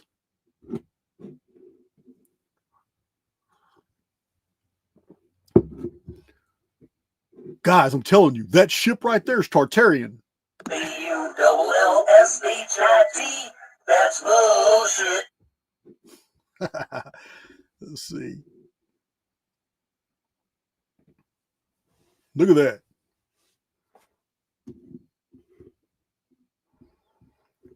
Look at that. Remember, this is during a time when the United States had whole areas just totally empty, and the state park system hadn't been set up yet, so they were just clearing trees wherever they could. There was no restrictions. Look at that. Look at the tech. Look at the this is just meticulous what they had to do to make sure that these things were seaworthy and they could bear that weight. It's not just a ship, it's a building that you live in for months at a time to go from continent to continent. Yeah, guys, I know I sound like an asshole. I get it. But everything is a matter of perspective. But if your perspective is being molded by people saying, what if this? What if that? They can always kick back on their hundreds of thousands of dollars and wash their hands of all moral responsibility because they never really lied to you. They just asked a bunch of questions. But the truth is, the questions were Socratic, and they were specifically designed to implant false narratives so that you would bite onto, because in the Socratic method, it is very, very endearing to the human mind for it to assume that it had developed a conclusion on its own, and it had not been fed false information in the development of that conclusion. The Socratic method is amazing to teach the truth, but it can also be weaponized in the case of the Tartarian research. Beautiful ships.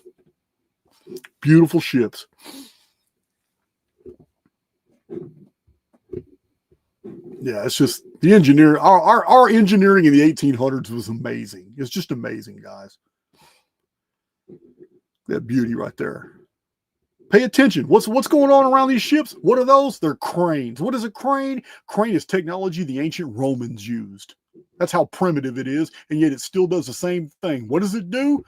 It lifts, swivels, and puts down. Simple as that. We're still using them today in 2025 to build buildings.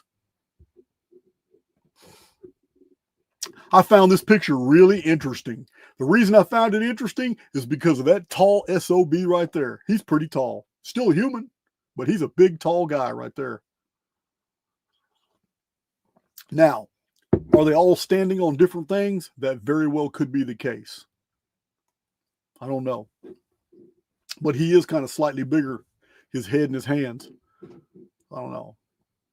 You be the judge of that. I'm not trying to promote any mystery here where none exists. He's just a big guy.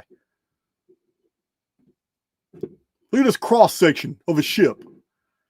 So a lot of times the ballast of a ship was the cargo itself. So it was necessary to have a certain amount of cargo.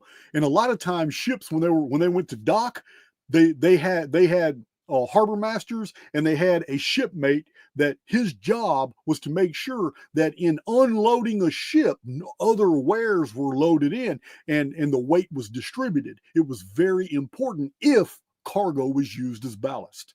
If they used stones or cannonballs or something else as ballast, it's a different scenario. But when cargo was being used as ballast, they had to regulate how much they unloaded, and then they would have to load some more on before they could unload more, or you would capsize the ship.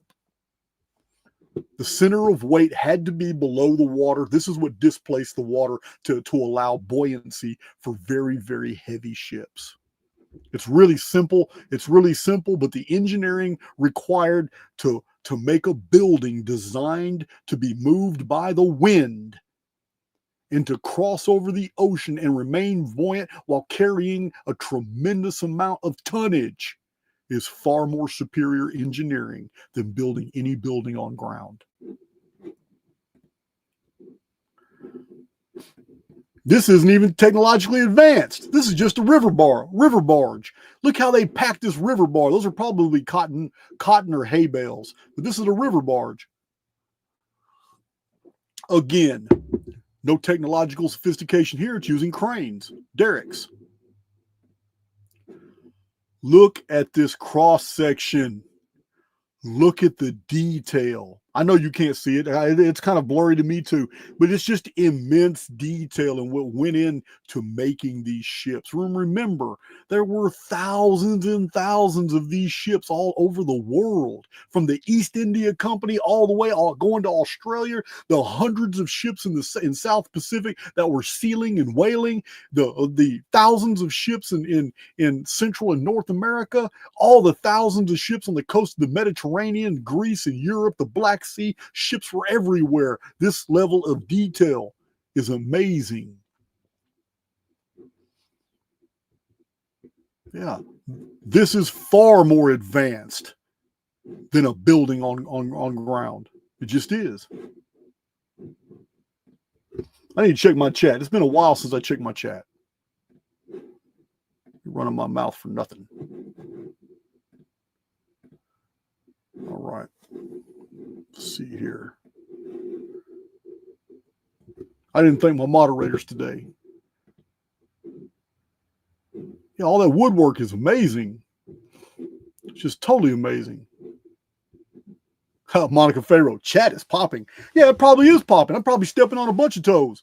But instead of being mad, why don't you put out videos to disprove what I'm saying? Just disprove what I'm saying. It's real simple.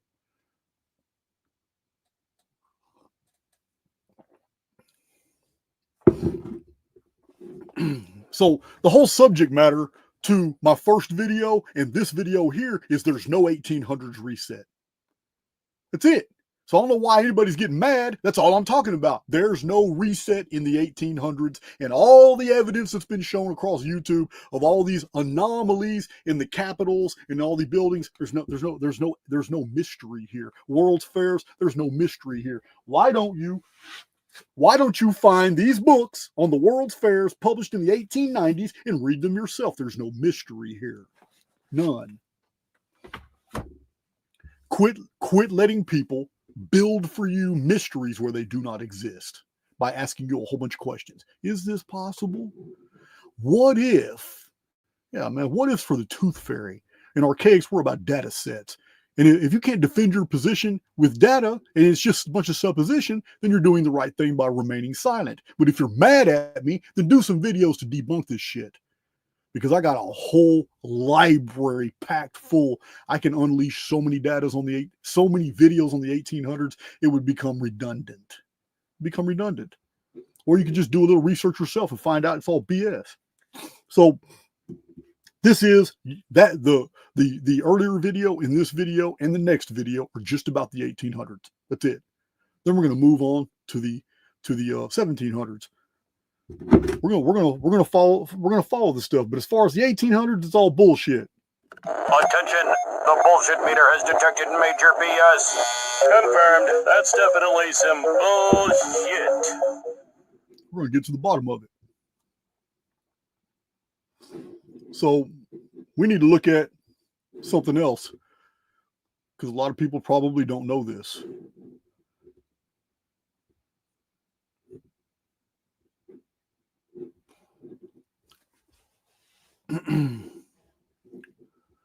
Yeah, let's see here. Share my screen again. Oh, whoops, I hit video file. Let me get out of there. Present. There it is. Share screen. All right, back to sharing my screen. Muhammad of Egypt. The Muslims didn't have any respect for the ancient Egyptian artifacts and all that. They were just a source of revenue for them. They didn't care. And in the 1840s, Muhammad of Egypt donated He might have sold them under the black market or whatever. I don't remember the whole story. But Muhammad, the Sultan of Egypt, he had given England, the United States, and France ancient Egyptian obelisks. These obelisks were made in Egypt, like in the reign of Thutmose III, Thutmose IV, 14th, 13th century BC. These obelisks were loaded on ships in the 1800s.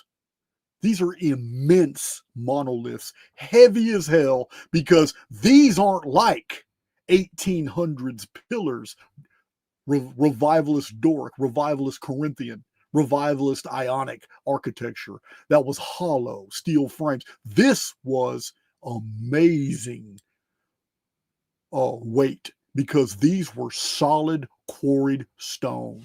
Let me see about my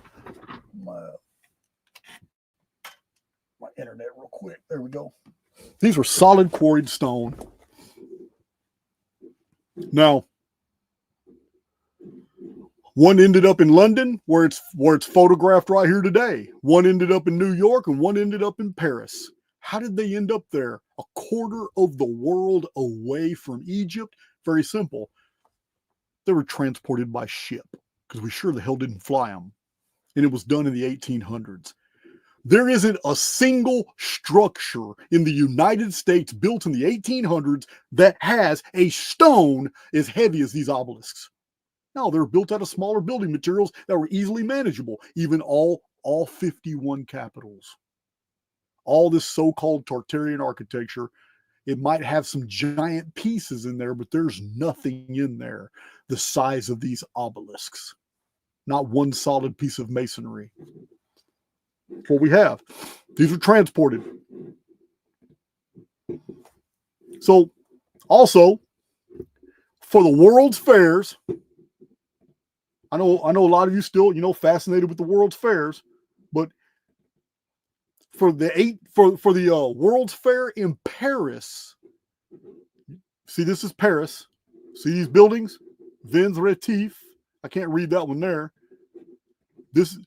But for the World's Fair in Paris, the Statue of Liberty. It wasn't even called the Statue of Liberty then. We called it the Statue of Liberty. But they built, I believe the architect is named Bartholdi, but he built, he's a Freemason. He built this statue for a World's Fair. It was built with scaffolding, derricks, and cranes. This was built in Paris, and the French didn't like it. Just like the Eiffel Tower was built for a World's Fair. French didn't like it either. But they had this giant statue built for a World's Fair because the French are always trying to outdo everybody else, and they did for a while. After the World's Fair was over, they dismantled it, put it on ships, and gifted it to the United States in the 1880s. Sent it over the Atlantic by ship, piece by piece, unloaded it, and reassembled it on Staten Island. The engineering required to do this is phenomenal, but it wasn't beyond our capability. Here's the statue in a photo in France. You can see it's not solid stone. It's not solid stone. It's framework. See a little dude on the shoulder right there. Here's some framing around it.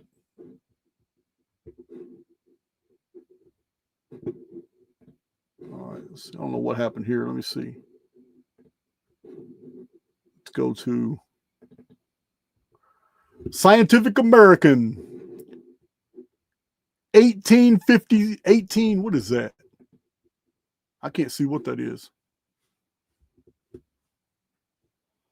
Can't see what that is. Let me blow that up. 1886, August 14th, Scientific American. Here it is. They had to build all the substructure first. All the substructure right here on Staten Island. Then they assembled the statue on top of it. Pretty interesting.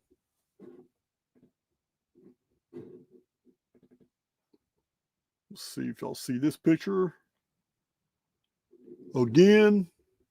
Oh, that's in France, 1884, right there.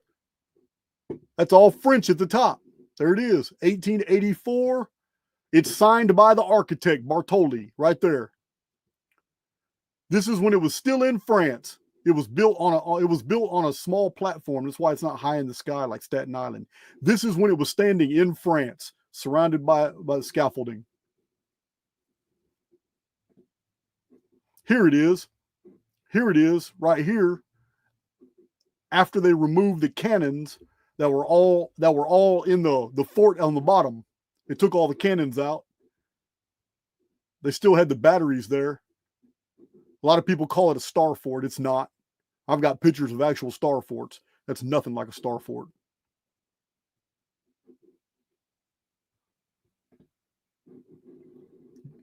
This is what's called a star fort right here. This is a vertical wall coming straight up with a bunch of angles and points. It is not a star fort. We'll do a video on star forts. I'm going to tell you now, Martin Leakey's an expert on star forts. He's got a whole bunch of pictures, and it shows all the star forts have these angled points that come out. They're not vertical walls like this. And the earlier picture of the Statue of Liberty on Staten Island shows cannons coming out the ports here. There were cannons sticking out of here. Like these are batteries. So this is Staten Island. Here's the interior, just so you know. The Statue of Liberty was never solid stone. Very impressive, though, but it's not beyond our engineering capability to take it apart, build it in France, take it apart in France, move it across the ocean, unload it, and then re-erect it here in the United States.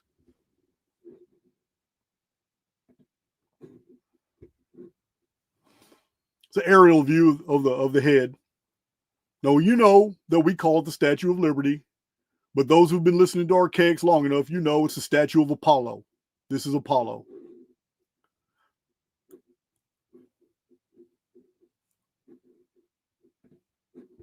All right, I think I got all of them. I think that's it. Yeah, that's all of them. The reason I'm showing the Statue of Liberty is simply because it's an engineering feat. These things are supposed to be impossible for the time. It's an engineering feat of the 1800s to move that immense weight across the ocean and re-erect it here in the States.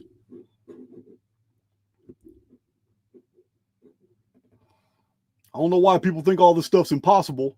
You need to do some research on the factories of the 1800s. This is a factory in the 1800s. These buildings are gigantic. You can go to Northwest Houston right now, which is about 40 minutes from me. And you can go into the industry district. And I'm talking about square mile after square mile after square. It's immense. It's huge, but it's gigantic factories all over Houston on the northwest side. And it's this huge industrial complex, hundreds of companies out there, and the buildings are gigantic. You've seen an Amazon distribution center. These buildings are way bigger. Yeah, it's just like the 1800s. These are factories in the 1800s. Look how long that factory is. These are factories in the 1800s. If we can build these, we could have built any single capital or any of the buildings that are claimed to be a lost civilization here in the United States. These are factories. Some of them are foundries. Some of them are steel mills. Some of them are paper mills. These are factories in the 1800s. This factory's so huge, it's got a dining room. See, bathrooms. It's got a tea room. Cotton machinery here exhibited. Wow. Yep. And here's a sad tale about the factories. There's a whole lot of kids that were forced by circumstance to work in them. All these people back here working this factory. American Waltham Watch Factory. They're making watches. This is a factory where they're making watches.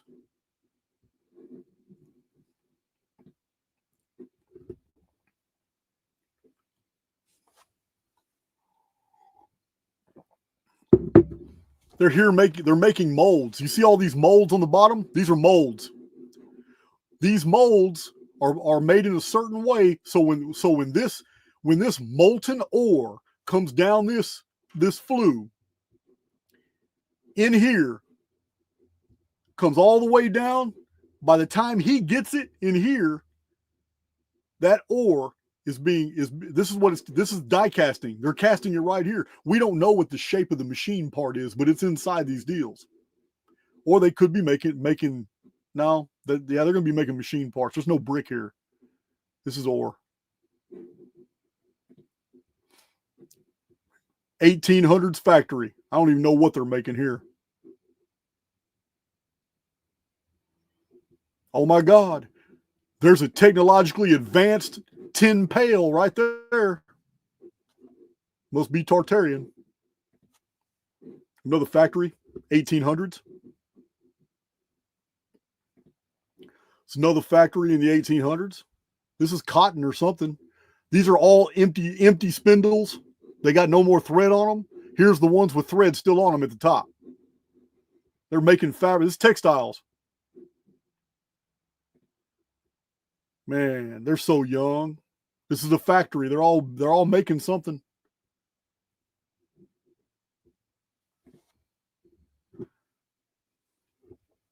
This is New York. This is the Batten Gold Burnham Company, Depot 58. Can you imagine 57 other depots this size for one company? Yeah, guys, the 1800s was exploding. Not just because the things I showed in my first video, the average female had 8 kids. It's because not only did the average female have 8 kids, but Europe and Central Asia were emptying into the fledgling United States. This is why we have so much ethnic diversity among Caucasians here. Yeah, we've got everything from Portuguese and Russian and French and German and Old Prussian and Austrian and Czechoslovakian and Serbian, English, Irish, Scottish. We're all here. We're all here.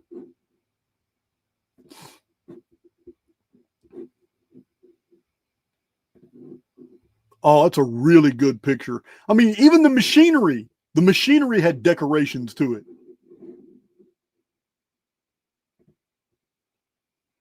Man, that engraving has a lot of detail. That's an 1800s factory.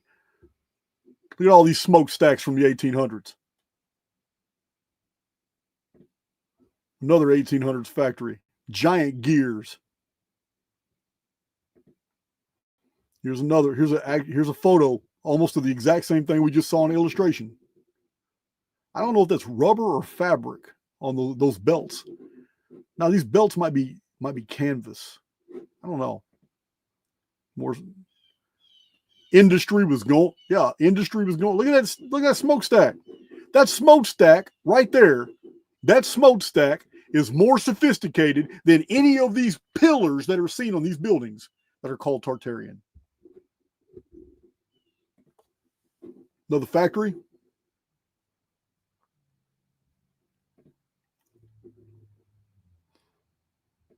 I don't think I have too many more factory ones. That's about it. I got one more. Look at that. It's huge. Those are people down there. It's a 5-story buildings. This whole factory over here on the left is 5-story buildings.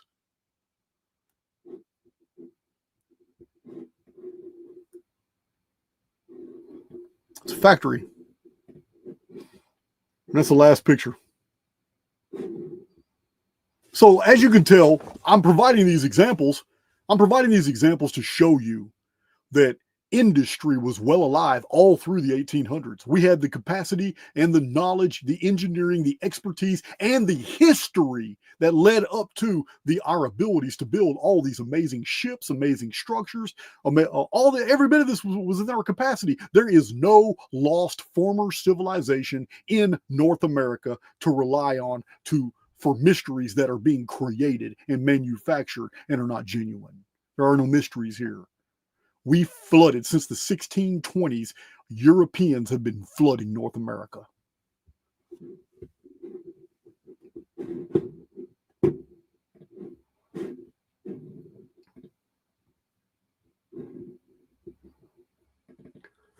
Some of you ladies are really going to like this part. I'm not going to lie, I do too.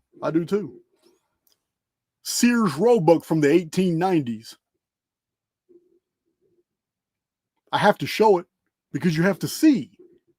We got guys claiming things are Tartarian when they're not. They were made in the 1860s, 1870s, 1880s, 1890s, 1910s, 1920s, 1930s, back when we took great pride in the very things that we manufacture, back when companies took great pride in their products, before everything was owned by Fortune 500 companies. Look at these ovens, oil heaters. Everything was beautiful back then. Remember, almost all of this was handmade. Look at these heating stoves. They're ornate. They're decorative. They didn't make things to be just utilitarian. That's the Bolshevik way. That's the Soviet way. No, they made things to be very aesthetic, pleasing to the eyes, ornate. Look at this. And you have to understand, these are engravings and pen and ink illustrations to show what is actually brass, copper, bronze, iron, steel, and gold and silver. So the real things are going to be even more exquisite than this, but they're still detailed. Look at the detail on these watches, gentlemen's watches. Look at the detail. 1890s. I put that coin there to photograph it to show you that I actually have the book. That's a 1901 silver dollar. I used to do that a lot. Those of you new to my channel don't know this, but I used to put 1902 Buffalo Indian head pennies and 1902 Phoenix coins, and a lot of times my Archaix challenge coin, which I heard a rumor that people were wanting us to bring this coin back, but I can't. I've already made promises that the 300 that we sold are originals and will never be minted again. But I can come up with a second edition. It will be slightly different than this one. But I used to put those on a lot of so people would know that I'm in possession of this book. I took these pictures. I used to do that a lot. Look at the detail. This is 1880s and 1890s. Companies are making these. Exquisite detail. Look at that. Some of these you would swear up and down are very modern. Look at that American flag. Like that. You would swear up and down they're very modern. Look at this beautiful peacock feather. 1890s. No Tartaria required. Look at all these different chain styles that you could get in the 1890s.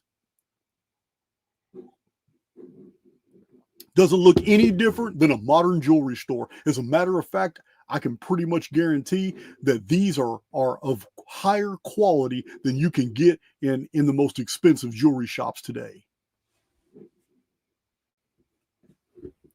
Look at these beautiful fountain pens. I've got some nice pens. I don't have any fountain pens, but I got two pens that are similar to this. Super exquisite detailed pens. Really nice. I got two of these. They're the other one's very different. It's got a lot of wood on it. Yeah, this is really detail. A lot of detail. I want to show this picture to show you. Look at the thimbles. Even the thimbles are highly decorative. You don't see this today. All the sewing, look, little tiny scissors. Today, scissors are all utilitarian. You don't see any masterwork metal scissors like this. Look at the handles. They decorated everything. A file, a simple file. Everything was beautiful. Look at these utensils. Can you imagine? These are your normal dinnerware. Look at these beautiful utensils. Man, some of these are crazy, crazy ornate. The Tartarians made them. Bullshit! Bullshit! Bullshit! That's bullshit. Look at that. Look at that big old shell right there. Yeah, this is just crazy. It's crazy detail from the 1800s. This is a Sears Roebuck catalog.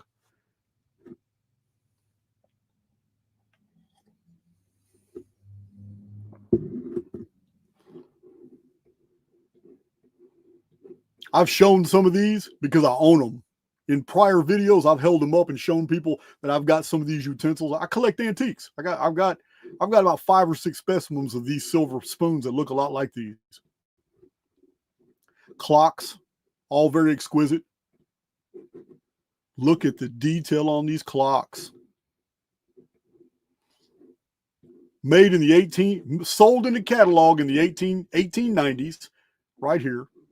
If this was independent, listen guys, if this clock was in an independent photograph in some old room, you would have YouTubers isolate that and use that as evidence that a Tartarian empire was here and the technology is here and everything's developed from that, instead of just saying the truth, that Americans took pride in what they made. And that someone who is un-American, someone who is a globalist, who really hates American ideals, would come up with a program called the Communist Manifesto in order to steal the very histories of Western European peoples and rewrite them in order to better guide them into a future that was more malleable. Because that's exactly what's happened. Your history is being attacked. It's a program. It's an agenda. It's been ongoing. Look at this. Instead of calling it a projector, call it a polyopticon. Hey man, can I borrow your polyopticon?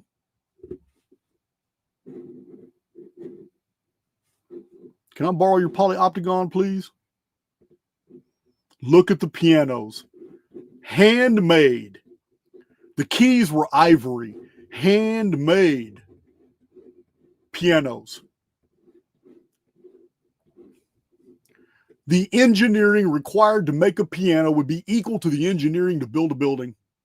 It'd be the same level of knowledge. Yes, the building is a whole lot bigger, but it's a lot easier to make than a piano.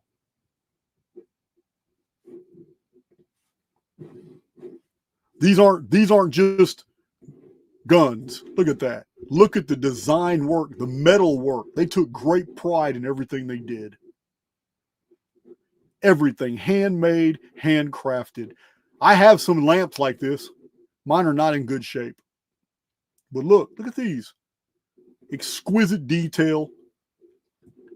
If you were to see one of these lamps in an old bedroom picture, you would have somebody creating a video calling it Tartarian. Beautiful lamps.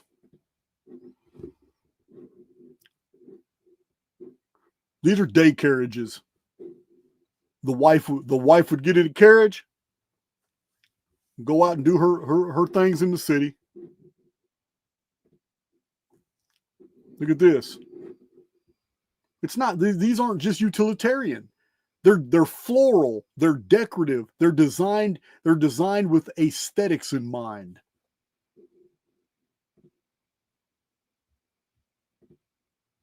These carriages. I'm just going through them fast because they're not really the subject matter here. I got a bomb I'm about to drop on you guys. It's gonna be an aha moment for a lot of you that are still hanging on to this narrative. Oh, if you sell your horse, buy a bicycle.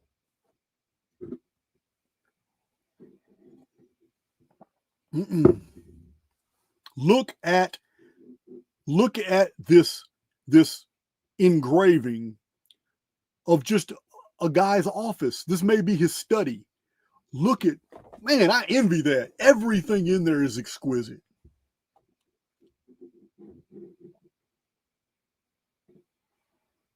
I'd do anything to know what book he's holding. I want to know what book he's holding. I want to know what these books are. Look at this room. Even the ceiling is patterned. This reminds me of Knossos. Everything, every wall, the floor, the ceilings, everything was painted in pattern and had friezes on it, on Mycenae and Crete in the city of Knossos. Yeah, man, this is just, it's awesome. Here's an organ, a Cornish organ. Slaves of the Lamp.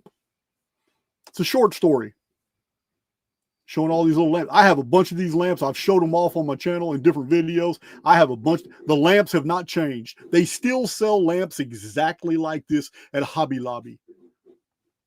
You can find oil lamps like this. I got them in here. I got 4 of them up there on the shelf right now. I've showed them off before.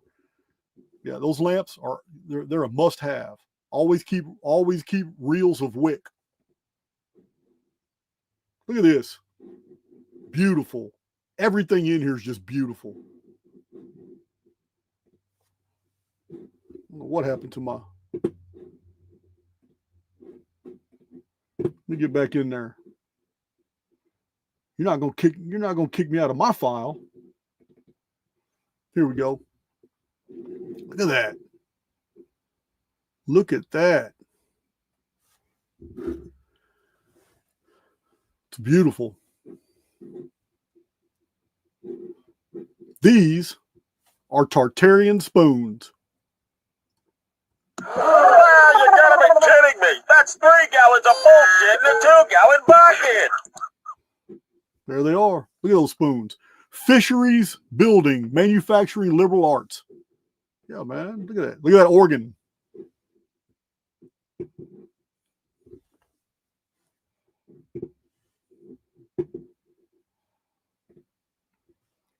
Here's a lot of detail. She's wearing that dress, isn't she? It's a lot of detail in here. It just goes to show you they took great pride in presentation, in products. It's not like today. It's not like today. Look at this fireplace. Fireplace, masterwork fireplace. This is 1800s. You could buy this in a catalog. You could buy it in a catalog and they would come assemble it and put it in your house. Look at this masterwork. It's incredible. None of this is mysterious. Every bit of it was within our capability in the 1890s, probably 1880s and 1870s too. Another fireplace. You would already have a fireplace in your home. Then you would order one of these, and then the company would come out here and install that over the fireplace that you already had. Look at these. Beautiful.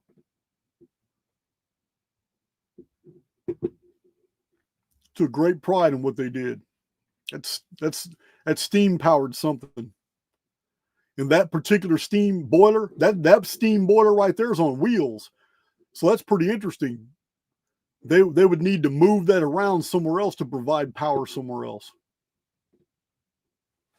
Yeah, look, everything in the walls is just ornate.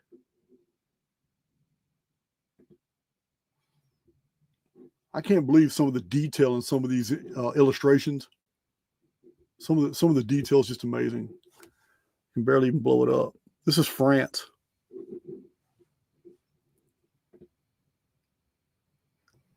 Look at that. Some type of visor, binoculars.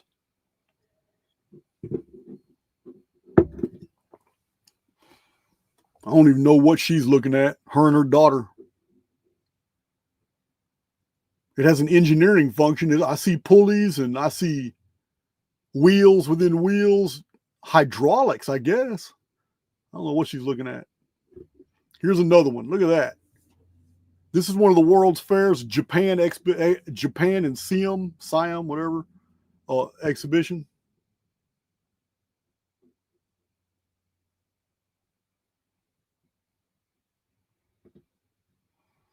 There's another organ.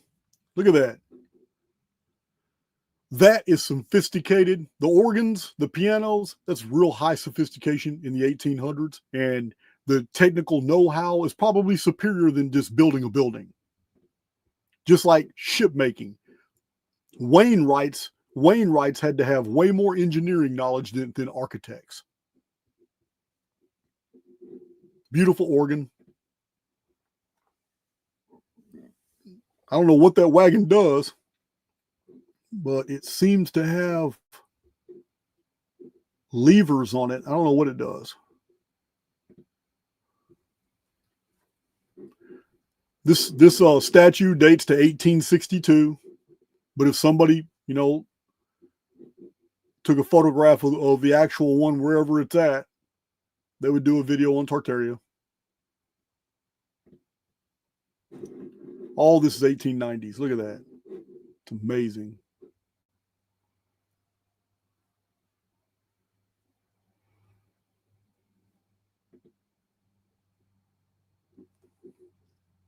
Nice bed.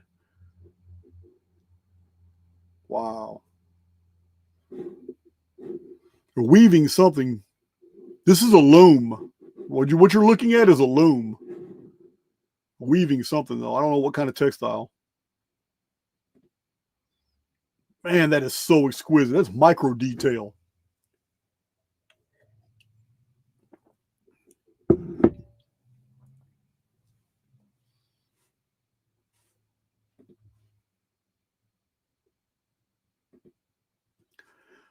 This, I wanted to show this picture because what you're looking at is a smaller scale model of schooners and ships of the line, which are really, really sophisticated.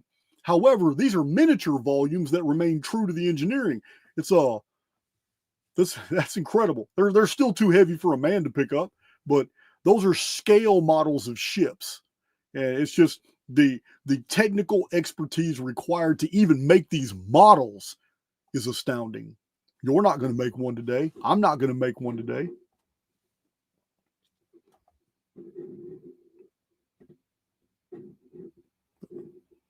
That's just beautiful architecture. More beautiful ornamentation. Again, carriages, trains, all of these are well, this is a passenger train. Everything made it look so beautiful. And I'm almost done with this file.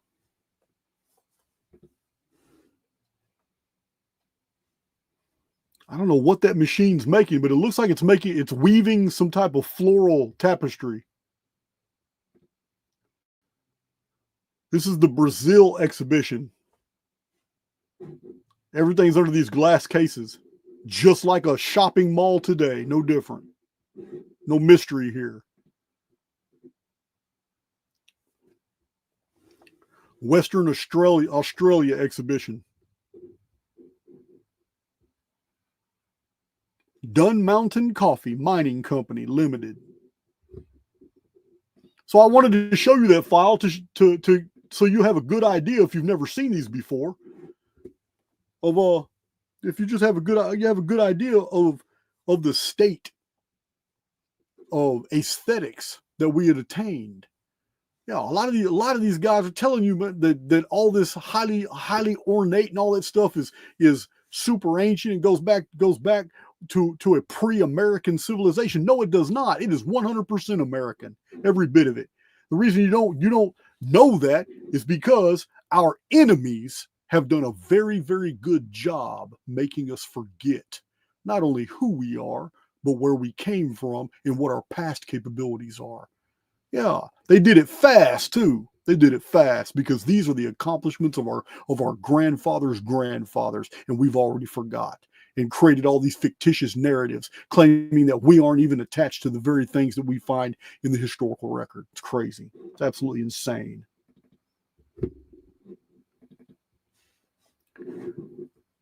This is the real. I'm just going to go through these super fast because I don't want to take too much time. I want to get to this bombshell I want to show you guys. So the reason this is important to me is because in the 1890s editions of Sears Roebuck catalog, it has a huge, thick library section. These are all the books that you could buy from Sears Roebuck catalog, and many of these books that are in here are in my library. I have shown them on my channel. There's a whole bunch of these books right here. The reason it's important is because it shows you what literature, what learning was available in the 1890s. These are the books of the 1890s that were for sale. that were going around everywhere. I have this in my library. I have shown this in my YouTube videos, Pictorial History of the United States. You're looking at an actual photograph of an 1890s catalog page of Sears Roebuck that's advertising this book that I have right now in my Archaix library. So all these books are advertised in the 1890s. It's a lot of different books, and I have several of them. It's pages and pages. Look, there's probably 40-something, 50-something different books listed just on this page. Here's another 50, 60 books listed on this page. Some of them are encyclopedia editions that I have right now on this wall that I've shown on my channel. I want to go through it fast. You can screenshot it later and blow it up and look at them, whatever you want to do. I just want to show you that the 1890s edition had at least 1,000 books for sale that were popular in circulation in North America in the 1890s.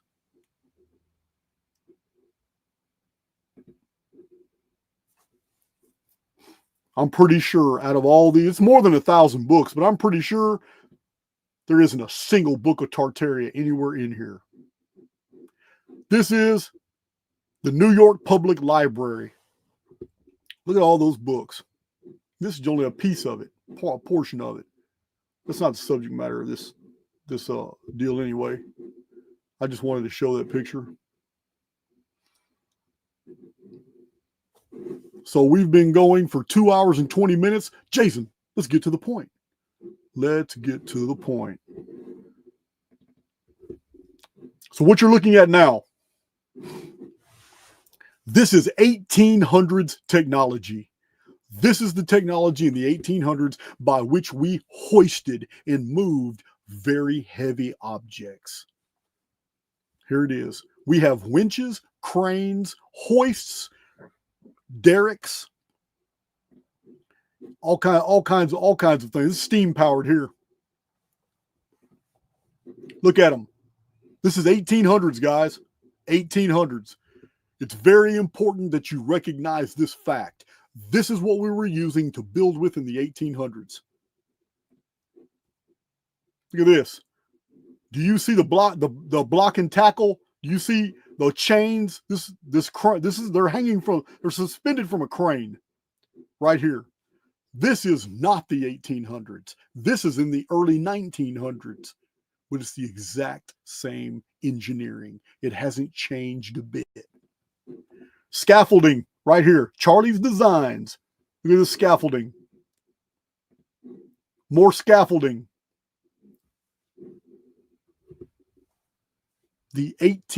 From the 1800s to the 1900s, there is no fundamental changes in how to build buildings. None. Not even in the tools and in the means.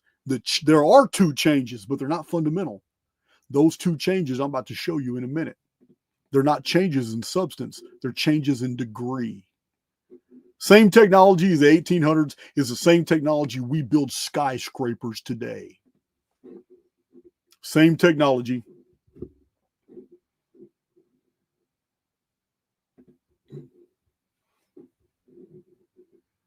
This is in the 1900s and it's no different than anything that we used in the 1800s. 1900s, I believe. Yeah, this 1900. It has to be. Yeah, this has to be the early 1900s. It can't be the 1800s. That style of hat wasn't around. This is just simple building knowledge right here. The frame of the building is the scaffold itself. Here it is. Look at this. Nothing's changed. Building techniques from the 1800s to 1900s, nothing's changed. It is the same engineering. This is 1800s. 1800s. You can imagine how heavy that's a keystone right there. That's called a keystone. You can imagine how heavy that is. Unloading and loading ships.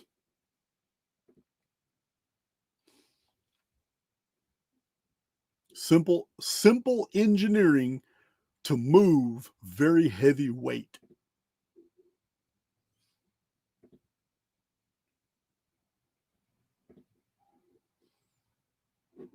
Trying to get through this pretty fast too, because the video's carrying on, and I got a bombshell to drop on you.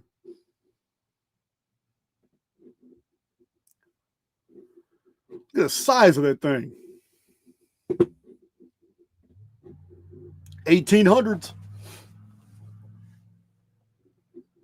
Yeah, guys, we got to remove the mystery. There are genuine mysteries in the past. There are resets in the past. All I'm doing right now is showing you there isn't any mystery in the 1800s when it comes to all the architecture that's here.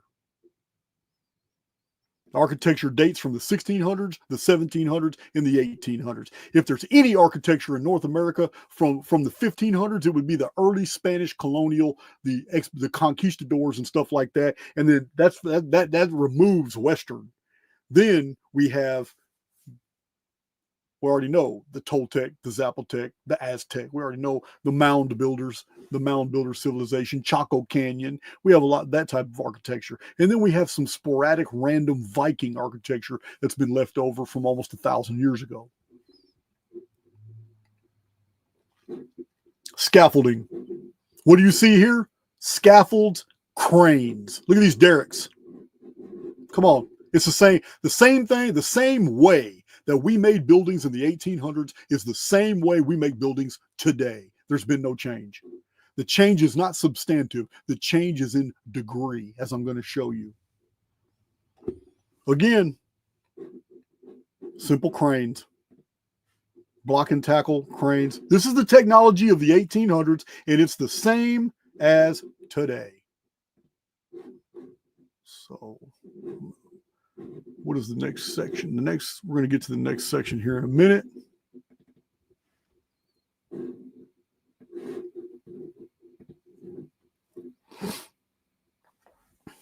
Yeah, it's cranes and pulleys, hoists, scaffolding, ladders and platforms. And these are all the exact same tools and methods that were employed in the 1800s, and they still continued all the way into the 1940s, 1950s, 1960s, 1970s, 1980s, and many of these are still used today in 2025 to build buildings. No fundamental changes. But there are two changes. There are two changes, but they're not substantive. Like I said, they are changes in degree. The main change is that the scaffolds went from wood to steel, which allowed us to build much higher buildings.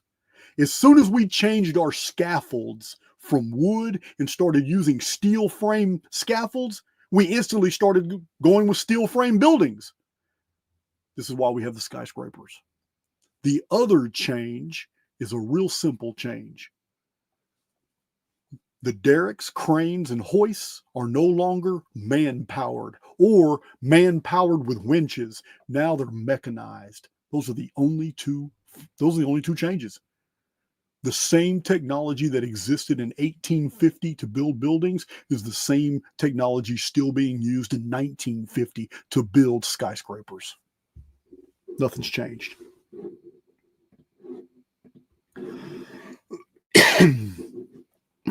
Tartarians built skyscrapers. That bullshit is toxic. That bullshit is toxic. That bullshit is toxic. That bullshit is toxic. Let's see. So we get to the last file. We have one single final file left. Woohoo!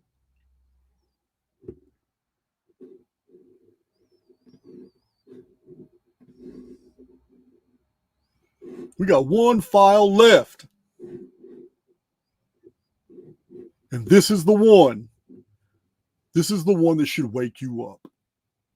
I've already provided enough visual evidence over here in this video to show you that everything that we find in the narratives of the 1800s, all the architecture existing in the 1800s, whether it antedates the 1800s or not, was still within our capability of building. There's no lost civilization here. There's no lost technologies here at all. Every bit of it. Easy to build.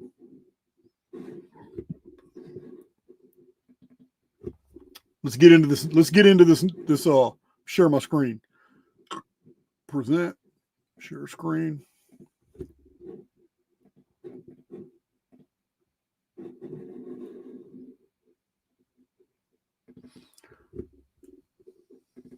This is the Flatiron Building. Many of you have seen this picture. It's famous on Fifth Avenue in New York. This is a famous structure. And this camera angle really makes it look imposing. This is New York City in 1902. New York City in 1902. This is the Flatiron Building. Show you another one. This is the Flatiron Building right here in New York City. It's the same building. It's like a cheese wedge, one side a little bit uneven from the other. For those of you who don't know, the Flatiron Building in New York City is the world's first official skyscraper. It is 21 stories high. It was built in 1902. It was started in 1901. This fact that it only took a year and a half to build is one of the key arguments of the Tartarian narrative, saying that, oh, we could have never built something. We could have never built this building in a year and a half. This comes from all these YouTubers that have architectural degrees. By 1901, our engineering skill in the erection of buildings, now using steel frames, had been perfected. Because right after 1902, New York exploded with high-rise buildings. But there's more to the story. Flatiron Building. It's a beautiful picture. Here's the Flatiron Building again. Look how imposing it looks. Look at this old picture. Man, that's somebody listening to me right now. That could be your great-granddad right there at the bottom of that right. Anybody photographed in this picture, in this carriage, all these people way back here in the background could be related to somebody listening to this video right now. This is the Flatiron Building right here, sometime after 1902. Here's another beautiful picture of the Flatiron Building. Now they got trolleys, but there's still no cars. There is a vehicle. Model A's. I'll be damned. Or is that a horse carriage? So hard to tell because the original Model A's look just like carriages without horses. I can't. That's a horse. That's a horse there. That's a horse. Okay, so there's vehicles around, but there's none in this picture. This is 1902 or 1903.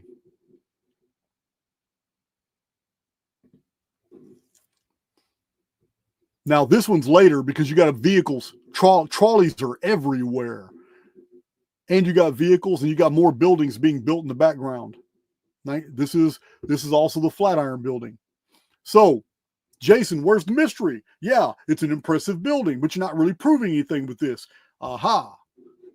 I'm going to show you that Tartarians and that no weird narrative is attached to the Edmund Fuller Building, known also as Flatiron Building. Let's get to it.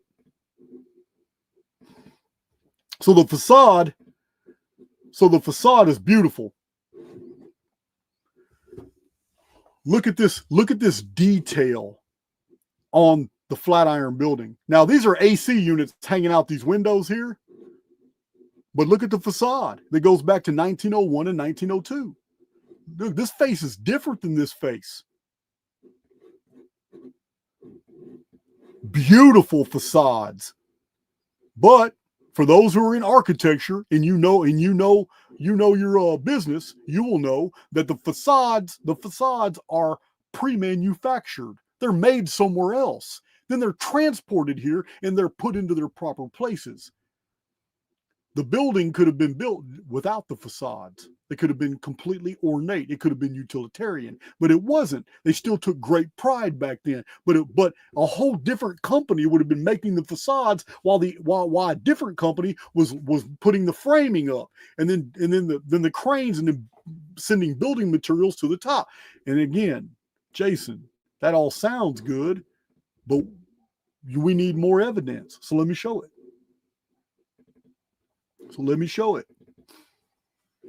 Here's a photograph of 3 different stages of construction of the Flatiron Building in 1901 to 1902. Here it is right here. Here's 3. Flatiron Building is being constructed. Look at that. That's the back of the Flatiron Building. This is the right side on 5th Avenue to the Cheese Wedge Point right here.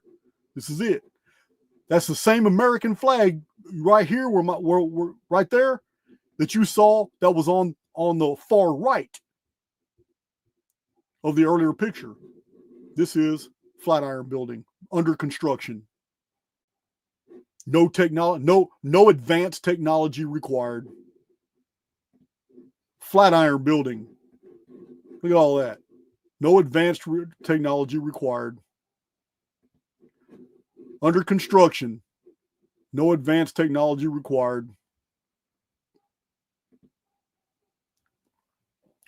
Different photographs of the Flatiron Building under construction from different perspectives. You can see all the light.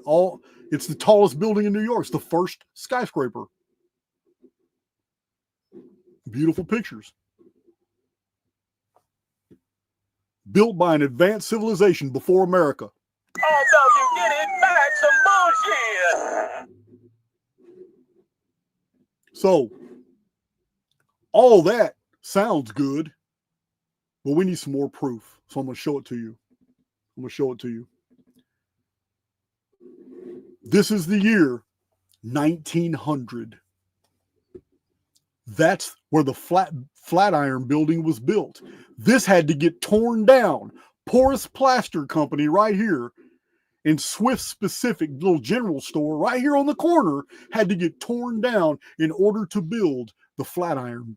This is the corner of 5th Avenue, New York, right here.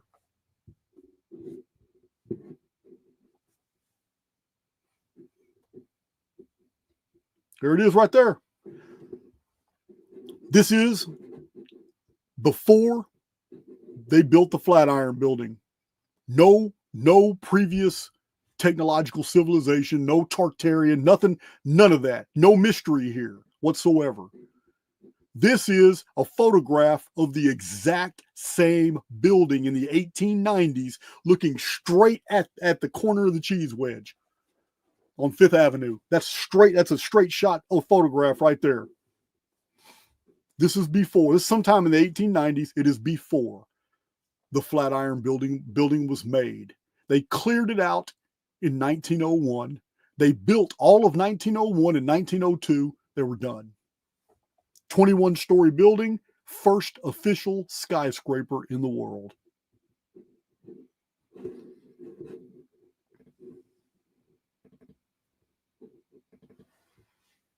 This is the Flatiron Building today. Not very impressive except for the shape. Today it's got AC units on it. Look, it's got AC units on the top, electrical deals. But we built things to last. This building is 120-something years old. Still there. Still there.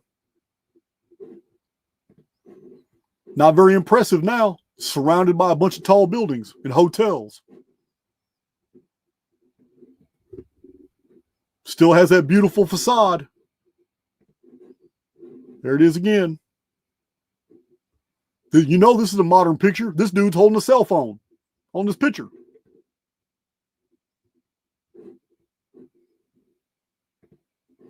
Another modern picture from the right side. Not very impressive except for the shape, because all the other buildings are now dwarfing it. The world's first skyscraper, New York on 5th Avenue, the Flatiron Building, built in 1901 and 1902. So all your little arguments about we couldn't build that. We didn't have the technology to build that. We don't have, there's no way they could have built that in 2 years. Yeah, you can go on, man. You can go on.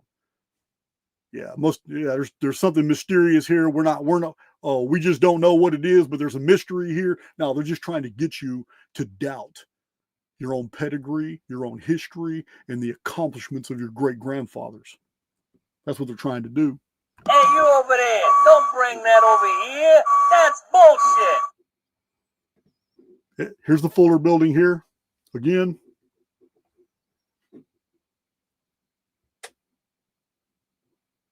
It's beautiful.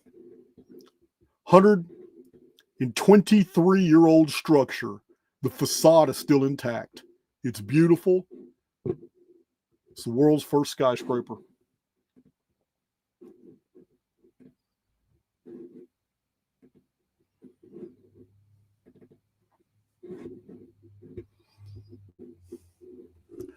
So I don't take issue with people personally. I just don't. I don't care. I got way too much on my plate to really give a damn about what the next man does. I just don't care.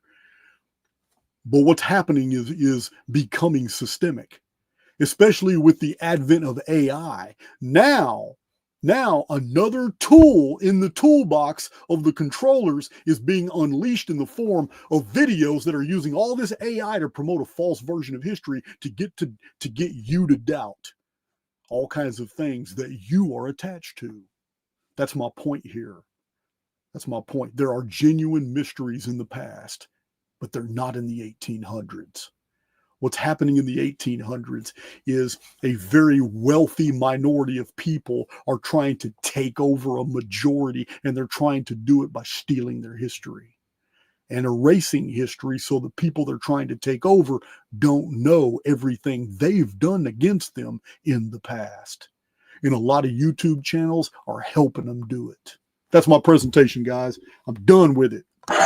Seriously?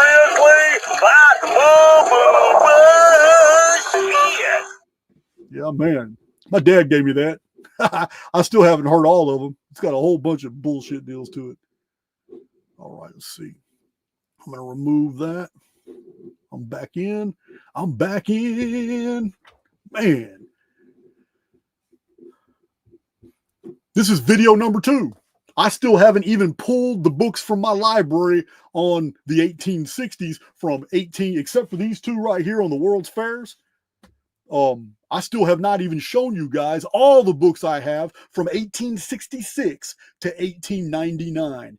Yeah, I might not even be able to fit that in a video, but it's an overwhelming amount of data showing nothing happened in the 1800s. That's mysterious. And that all the architecture, even architecture that's dated from the 1600s and 1700s, that's photographed in the 1800s, isn't mysterious at all. You're being taken for a ride. It's as simple as that. And I'm not accusing these guys of intentionally working, in a way that is, a lot of people take that money to promote certain ideas. A lot of people do that, not really knowing. They just see the money and not really knowing what the agenda is that they're participating in. And we may have that situation unfolding right now. But I know damn well that the communists always wanted to get the American population to become mentally separated from their history so they could steal their country. That was the communist agenda. It's very well written out, and we always have to judge things by their effects. And the effect of what's going on across YouTube right now is that people are being hoodwinked into believing there are mysteries when they're not there. The real mystery is how did we forget that we participated in that history? That was us, not some lost civilization, not some pre-American civilization. That was us. It's a damn shame that we have forgotten this. I know I got a good little deal here. That's my presentation, guys. I'm done with that. I got some work to do. I'll be doing office emails. I got to catch up on my office emails for the rest of the day. I got to get all my ads ready. I'm start dropping some awesome errant ads in the beginning of my live videos. Yeah, that's gonna be awesome. I got a lot of admin work to do right now, guys. I just had to get these two videos out of my field. I can take my time on the third video and maybe the fourth before we start the 1700s. So we'll do a little bit different outro today. Anyway, I love you guys.